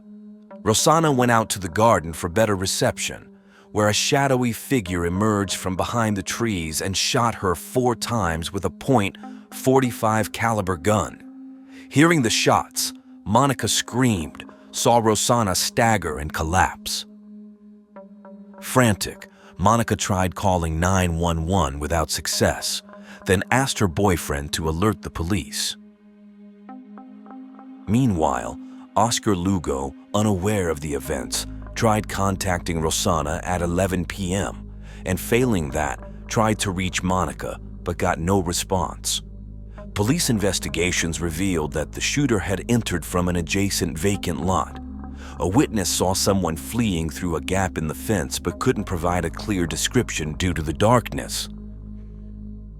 That night, Jose was questioned and appeared shocked. After requesting a lawyer, he let the lawyer handle the proceedings and left. The next day, during further searches, a red sweater was found, which Roxana's relatives believed belonged to Jose, making him the prime suspect in their eyes. The case grabbed media attention and shocked the country, becoming scandalous as Jose and his mother publicly claimed his innocence and talked bad about Rossana, suggesting she had multiple lovers and those men should be investigated instead. After the incident, Daniel, the gardener, became reclusive, speaking to no one. On the night of Rossana's funeral, Reynaldo noticed Jose nearby in a truck, watching from a distance without joining or expressing condolences. Jose's defense later targeted Monica, Rossana's sister and the sole witness, raising doubts about her by questioning why there were no bloodstains on her clothes and why she ran for her phone instead of helping her sister. However, this theory was unsupported. The investigators argued the weapon was too heavy for a woman to manage. An important point raised by the detectives was that anyone familiar with the house would know Rossana needed to go outside to get a cell signal, indicating significant premeditation in the crime. During the investigation, Rossana's sons were cared for by their father and grandmother Elsa, while their grandmother Graciela could see them. However, Monica and Oscar were denied access, with Jose claiming serious safety concerns for his sons. Despite the legal restrictions, the children expressed a desire to see their Aunt Monica, leading Jose to occasionally allow visits. Monica used these opportunities to take them to a psychologist. Eventually, Graciela obtained visitation rights, though not guardianship. In an interview at the time, Jose alleged that Rossana had 4 lovers, all with legal troubles. According to Jose, Rossana was intimate with these men to uncover their secrets, which she then used to blackmail them for benefits. Meanwhile, after receiving threats, Oscar was made a protected witness in his sister's case, requiring him to wear a tracking bracelet and being assigned police protection.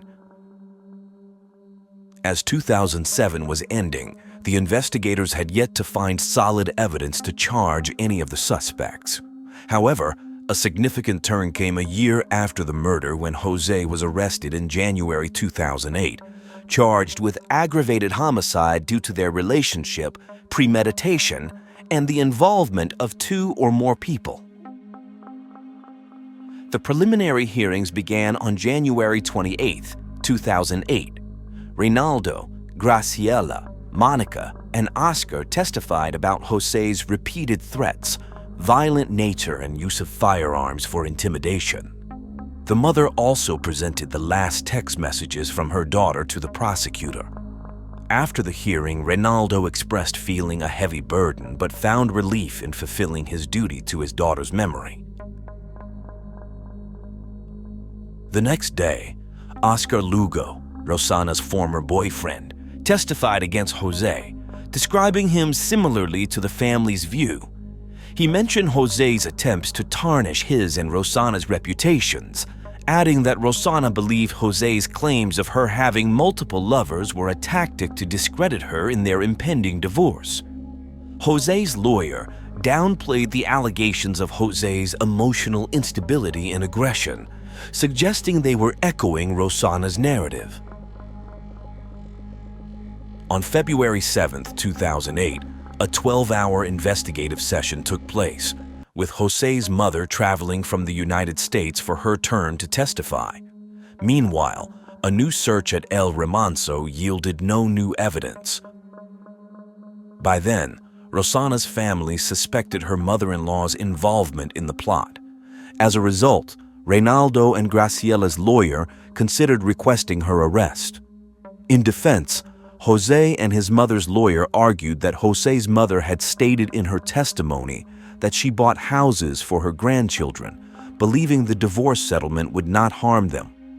It was also added that it was untrue that Jose's mother and Rossana had a bad relationship. The media continued to debate the circumstances of Rossana's death and the notion that Jose orchestrated the murder, hinting at another perpetrator. Despite the suspicions, Jose was released on bail and took care of his children. Later, the court deemed the police protection for Oscar, Rosanna's brother who worked as a taxi driver, unnecessary.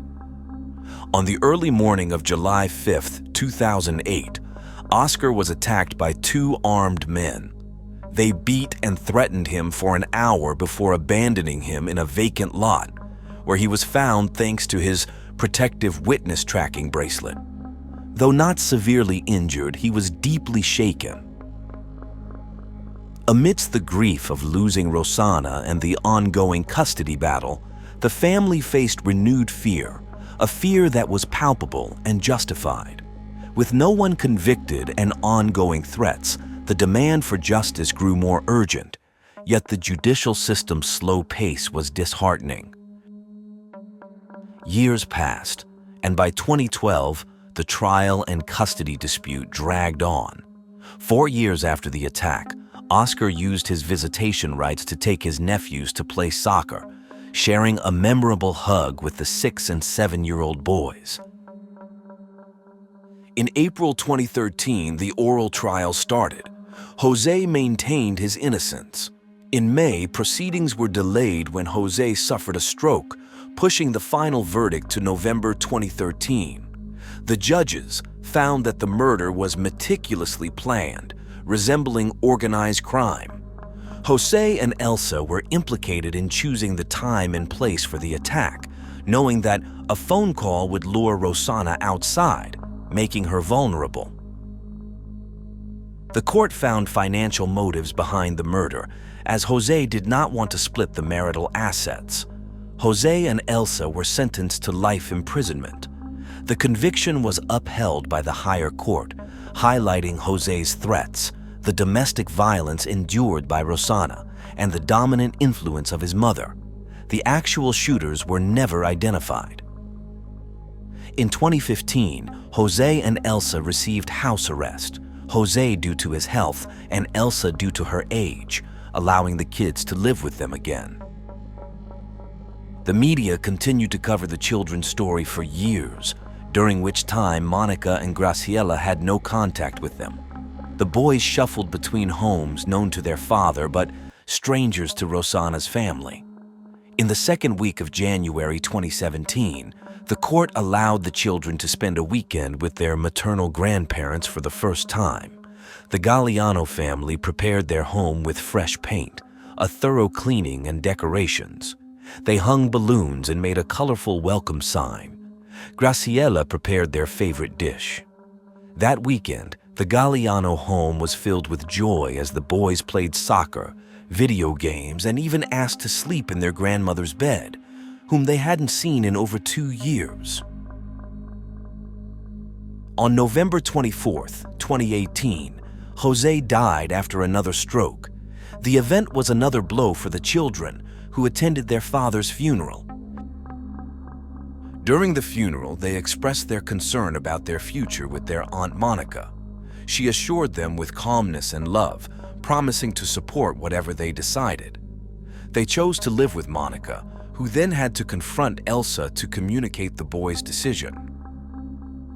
Through these and many other instances, it was clear that Monica always acted in alignment with her nephew's wishes, whether they wanted to talk or preferred silence. Monica's primary goal was to provide stability and comfort for the boys. In March 2019, Geronimo chose not to change schools since he was close to his friends and had 2 years left there, so he went back to live with his grandmother Elsa. Meanwhile, Monica sought custody of the other kid. Things seemed to be stabilizing, but in the last week of November 2019, 87-year-old Elsa was moved from her home to the hospital, where she passed away on November 30th. The following month, Monica was granted custody of Nahuen. By year's end, Geronimo moved in with a friend of his grandmother. Both brothers continued to need psychological support to process their experiences, with Geronimo struggling with depression. Their psychologist noted the overwhelming succession of events they faced. In March 2020, just before pandemic restrictions started, the person Geronimo was living with passed away, leading him to seek refuge with his Aunt Monica until October 2020. Upon turning 18, Geronimo rented a small apartment and lived independently, supported by income from his inherited properties. Monica began legal proceedings to secure their inheritance, fearing they might be deprived of their assets. Nawen, meanwhile, showed emotional stability thanks to the support he received and was encouraged to return to therapy whenever needed.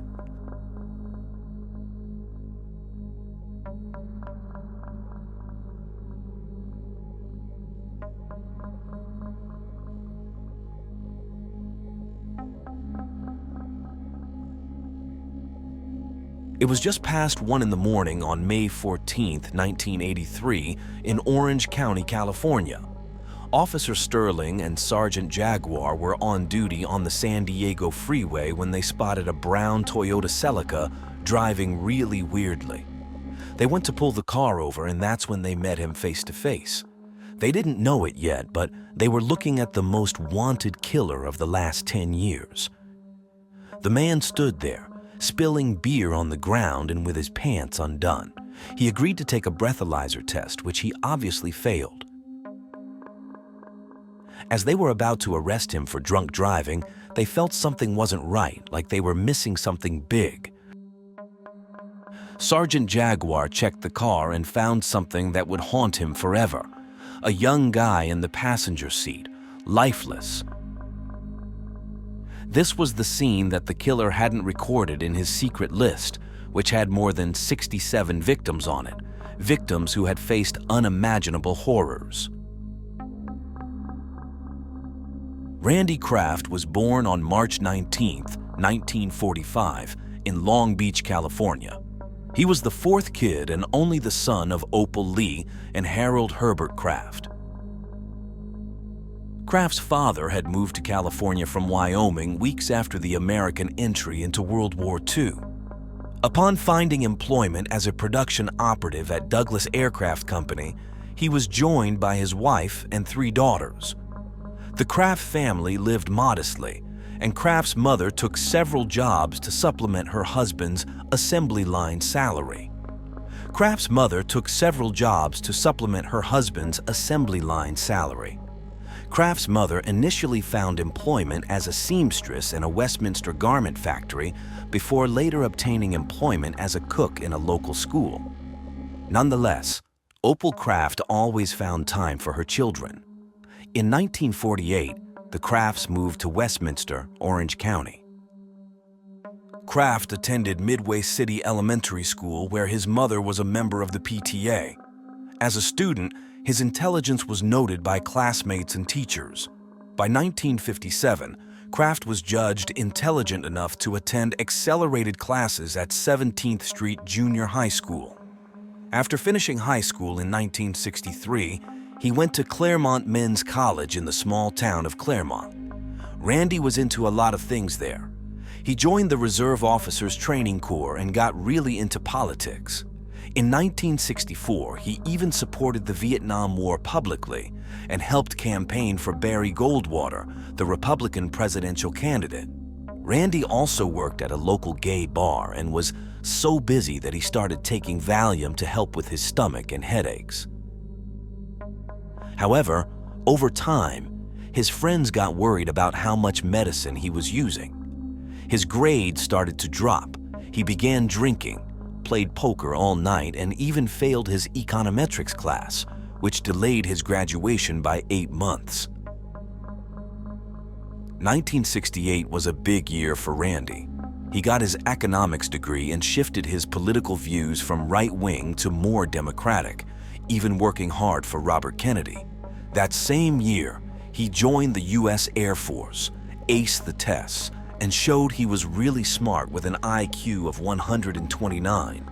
He got sent to Edwards Air Force Base in Kern County, California, a place with high security. But in 1969, Randy's life changed dramatically when he told his family and friends he was gay. They accepted him, but the military didn't, and he was forced to leave. Feeling down, Randy went back to bartending and later became a truck driver in Huntington Beach. He also started teaching courses at California State University, Long Beach. There, he met Jeff Graves, a younger guy from Minnesota. They started dating, and it looked like Randy was getting his life back on track. But he had a dark secret. In March 1970, while wandering around Huntington Beach, Randy met 13-year-old Joseph Alvin Fancher, who had run away from home. Randy invited him to live together, which seemed nice, but he had evil intentions. After bringing Joseph to his apartment, Randy drugged and attacked him. Joseph managed to escape while Randy was at work, and a passerby saw Joseph's bad state and called for help. Joseph was taken to the hospital, where he told the police about being drugged and beaten by Randy, but he didn't mention the abuse. The police went to Randy's apartment without a warrant, and fearing for their jobs, they decided not to press charges, leaving Randy free to offend again. By the end of 1971, the police found an unidentified, decomposed body on Ortega Highway. The victim was Wayne Joseph Duquette, a 30-year-old bartender. The autopsy indicated he died from alcohol poisoning on September 20th of that year. The investigation stalled, with no leads on Wayne's clothes, belongings, or his killer. On December 26, 1972, police on Highway 405 in Seal Beach found 20-year-old sailor Edward Daniel Moore's body. He was tied at the wrists and ankles, had a hit mark on his face, probably from a blunt instrument, bite marks, and shockingly, a sock stuffed in his rectum. It looked like he'd been thrown from a moving vehicle. 6 weeks later, on February 6th, police found a man's body, aged between 17 and 25, near the Terminal Island Freeway. He couldn't be identified, but like Edward Moore, he had a sock stuffed similarly. Police suspected the same killer was behind these crimes, but the culprit remained at large as more victims appeared. On April 9th, 17-year-old Kevin Clark Bailey was found beside a road in Huntington Beach. He had been castrated and sodomized. 13 days later, another dismembered body was found and given the name John Doe. On July 30th, 20-year-old Ronnie Jean Wiebe was found strangled, with marks suggesting he'd been restrained and hung before death. The year ended with another gruesome discovery on December 29th. 23-year-old art student Vincent Cruz Mestas was found dead in the San Bernardino Mountains. He was openly bisexual. As with several previous victims, one of the victim's socks had been forced into his rectum. Mestas's hands had been severed from his body and were never found. By November 1974, 5 more victims had been found beside or close to major roadways in Southern California, 3 of whom had been conclusively linked to the same killer. 2 of these victims, 20-year-old Malcolm Eugene Little and 19-year-old James Dale Reeves, had each been found beside a freeway with foreign objects inserted into their bodies, whereas the body of the 3rd victim, 18-year-old Marine Roger Edward Dickerson, bore evidence of bite marks much like several earlier victims. On January 3, 1975, Kraft abducted and murdered a 17-year-old high school student named John Liras. The youth was last seen boarding a bus in Long Beach. His strangled body was found the following day, discarded at Sunset Beach with a foreign object protruding from his anus. Drag marks along the beach close to where his body was found suggested that 2 individuals had carried Larris's body into the water. 2 weeks after this murder, on January 17th, the body of a 21-year-old named Craig Jonadis was found discarded in the parking lot of the Golden Sails Hotel near the Pacific Coast Highway and Loynes Drive in Long Beach. Jonadis had been strangled to death with a length of string, possibly a shoelace. By January 1975, a total of 14 victims, whose bodies had been found discarded across 4 separate counties over the previous 3 years, had been linked to the same killer. All the victims had been Caucasian males with similar physical characteristics. On March 29, 1975, Keith Crotwell and his friend Kent May left home to hitchhike south, unaware of the fate awaiting them. Kraft lured the 2 men from a Long Beach parking lot into his Ford Mustang. The youths were given beer and Valium as Kraft drove in a random, aimless manner around Belmont Shore and Seal Beach. The police started searching right away, and soon they got a tip from 2 young people. They said they saw Crotwell and May in a black and white Mustang speeding into a parking lot. The driver quickly leaned over, opened the passenger door, and pushed May out onto the ground. He was almost out of it, probably from drinking or drugs. They saw Crotwell slumped over the driver's shoulder before the car sped off into the night. A month later, they found Crotwell's head at a pier near Long Beach Harbor. The police scoured the city for clues to find the driver. They eventually got a name: Randy Kraft. On May 19th, he was questioned. He admitted picking up Crotwell but claimed he left him at a cafe and knew nothing more. He also said his car later crashed and he had to call a tow truck. Jeff, still his partner, backed up his story. The detectives didn't believe him, but the Los Angeles County prosecutors wouldn't charge him due to the lack of evidence and because they couldn't find the rest of Crotwell's body or determine how he died. So, Jeff was free again. After a cool-down period, his crime spree just got worse. On December 31st, he kidnapped 22-year-old Mark Hall, tied him to a tree in a canyon, abused him, cut off his private parts, stuffed them into his rectum, burned him with a lighter on the chest, nose, and cheeks, gouged out his eyes, and then attacked him with a broken bottle. As if that wasn't horrific enough, Kraft suffocated Mark by stuffing leaves and dirt into his throat. When the police found Mark's body, they were shocked, and the autopsy revealed he was alive for much of this ordeal. This led the police to profile the killer as highly intelligent, methodical, and organized, possibly with military background, noting the use of surgical tape on several victims' noses, a technique used in the military to prevent body decomposition after death. On January 24, 1976, investigators from different parts of Southern California gathered in Orange County to discuss how to proceed with the search. Meanwhile, Kraft was living a peaceful life. In the following months, he ended things with Jeff Graves and soon found new love in Jeff Seelig, a 19-year-old baker's apprentice. They moved to Laguna Hills, promised each other forever, and shared a passion for threesomes, often picking up people from highways for this. During this time, Kraft wasn't violent, and it seemed his relationship had quenched his thirst for blood. He went nearly a year without committing any crimes until he struck again on December 10th, killing 19-year-old Paul Joseph Fuchs. Though Fuchs's body was never found, his name was on Kraft's list of victims.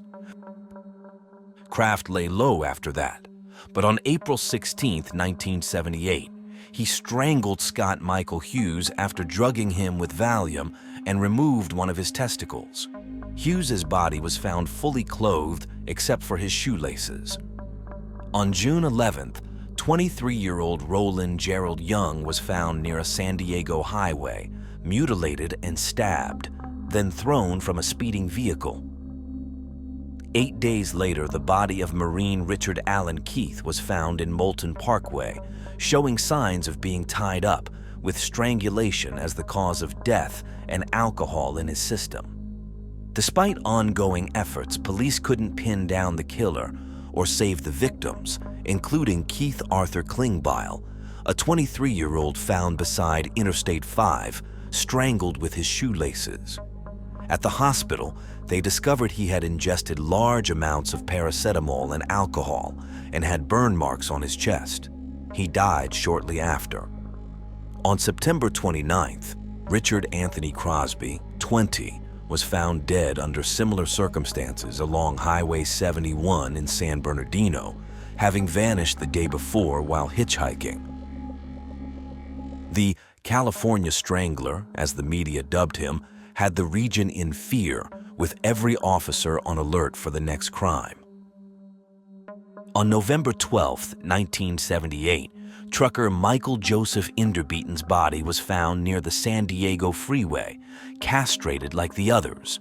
In addition to having been castrated, Inderbeaton had been violated with a foreign object and had suffered burns similar to those inflicted on victim Mark Hall 2 years previously.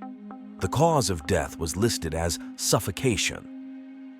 Kraft's attacks became less frequent, with the next one occurring in July 1979 on a highway. Donnie Harold Crissell, a 20-year-old sailor, died from acute alcohol poisoning, with signs of being tied and tortured. 2 months later, parts of 21-year-old British tourist Keith Anthony Jackson were found in trash bags behind a Union 76 gas station in Long Beach. A sock was found inserted in his rectum. Only Jackson's head, torso, and left leg were ever found. 2 weeks later, on September 14th, the body of 19-year-old Gregory Wallace Jolly was found in Lake Arrowhead. Jolly had been emasculated, and his head and legs had been severed after death. His possessions were later found in Kraft's home. On February 18, 1980, 19-year-old Mark Allen Marsh's body was dumped near Templin Highway, last seen hitchhiking to Buena Park. That summer, Kraft's job took him to Oregon, where he stayed in Portland and claimed 2 more victims. Michael Sean O'Fallon, a recent college graduate hitchhiking across the country, fell prey to Kraft, who drugged and strangled him, his body found near Salem. The following day, Kraft is believed to have killed a man estimated to be aged between 35 and 45 years old, whose body was found beside a freeway in the city of Woodburn. Kraft forced him to swallow a toxic level of Valium and paracetamol before strangling him with a cord. In September, Kraft returned to California and resumed his crimes, this time involving Robert Loggins, with whom he took incriminating photos. These photographs, which were subsequently found in Kraft's possession, show Loggins in Kraft's living room slumped fully clothed on his sofa, apparently intoxicated, and in various nude, pornographic postures. All these pictures depict Loggins with his eyes closed. It is unknown whether the victim was alive or dead when they were taken. On April 10, 1981, he kidnapped Michael Cluck while hitchhiking, brutally killing him with 31 blows to the head after assaulting him, and dumped his body near Interstate 5 in Oregon. 4 months later, the partially clothed body of male prostitute Christopher Allen Williams was discovered in the San Bernardino Mountains. He had ingested several drugs, and a paper towel stuffed in his nostrils caused him to choke on his own mucus. By early 1982, the relationship between Kraft and Selig had become marred by frequent fights and episodes of temporary separation. In an effort to resolve their personal differences, the couple began attending weekly counseling sessions in Huntington Beach. These sessions began on June 22, 1982. Then, the brutality of the killings escalated. Raymond Davis, just 14, disappeared while looking for his dog in Echo Park. 12 days later, he was found decomposed under leaves, wrists tied and shoelace around his neck. Nearby, 16-year-old Robert Avila was found dead under similar circumstances. He had been strangled to death with a length of stereo speaker wire. Kraft is not known to have killed again until November 1, 1982, when he abducted and murdered a 24-year-old Modesto man named Arna Mikial Lane. Lane was last seen hitchhiking towards Orange County in search of work. His body was not found until January 1984, discarded on a hillside close to the town of Ramona. 4 weeks after Lane's murder, the semi-nude body of 26-year-old Brian Witcher was dumped from a moving vehicle alongside the Interstate 5 freeway, close to the city of Wilsonville, Oregon. Witcher had ingested high levels of both alcohol and Valium, but he died of asphyxiation. On December 3, 1982, 29-year-old Anthony Jose Silveira vanished while hitchhiking. 2 weeks later, his body was found, showing the same signs as previous victims. After this murder, Randy left on business, returning with Silveira's military jacket, ready for more victims. Before returning, he stopped in Michigan, staying at the Grand Rapids Hotel where he met Dennis Alt and Christopher Schoenborn. He drugged and assaulted them, then murdered Dennis by suffocation and Christopher by strangling him with a belt after inserting a pen into Christopher's urethra. Their bodies were found on December 9, 1982, in a field near the hotel. Kraft left Schoenborn's keys and Silveira's jacket in his room before fleeing. That month in Portland, he killed 19-year-old Lance Taggs by overdosing him with drugs and suffocating him with a sock in his windpipe. His body was discovered the following day, discarded alongside a rural road in Clackamas County, close to where the body of Witcher had been found just 2 weeks earlier. Eric Church, 21, last seen hitchhiking from Orange County to Sacramento, was found dead along Interstate 605, suffering similar tortures to Dennis and Christopher, but with signs of struggling against his restraints. He died from strangulation and severe head injuries. On February 12, 1983, Kraft killed 2 Buena Park men, 18-year-old Jeffrey Nelson and 20-year-old Roger Duvall. The 2 young men were last seen outside the house of a friend named Bryce Wilson shortly after midnight when they told Wilson they intended to purchase something to eat. Kraft continued these heinous acts, unaware that his luck was about to change dramatically. It was 1:10 a.m. on May 14, 1983, when Officer Sterling and Sergeant Howard spotted a brown Toyota Celica driving erratically on the San Diego freeway in Orange County. They pulled it over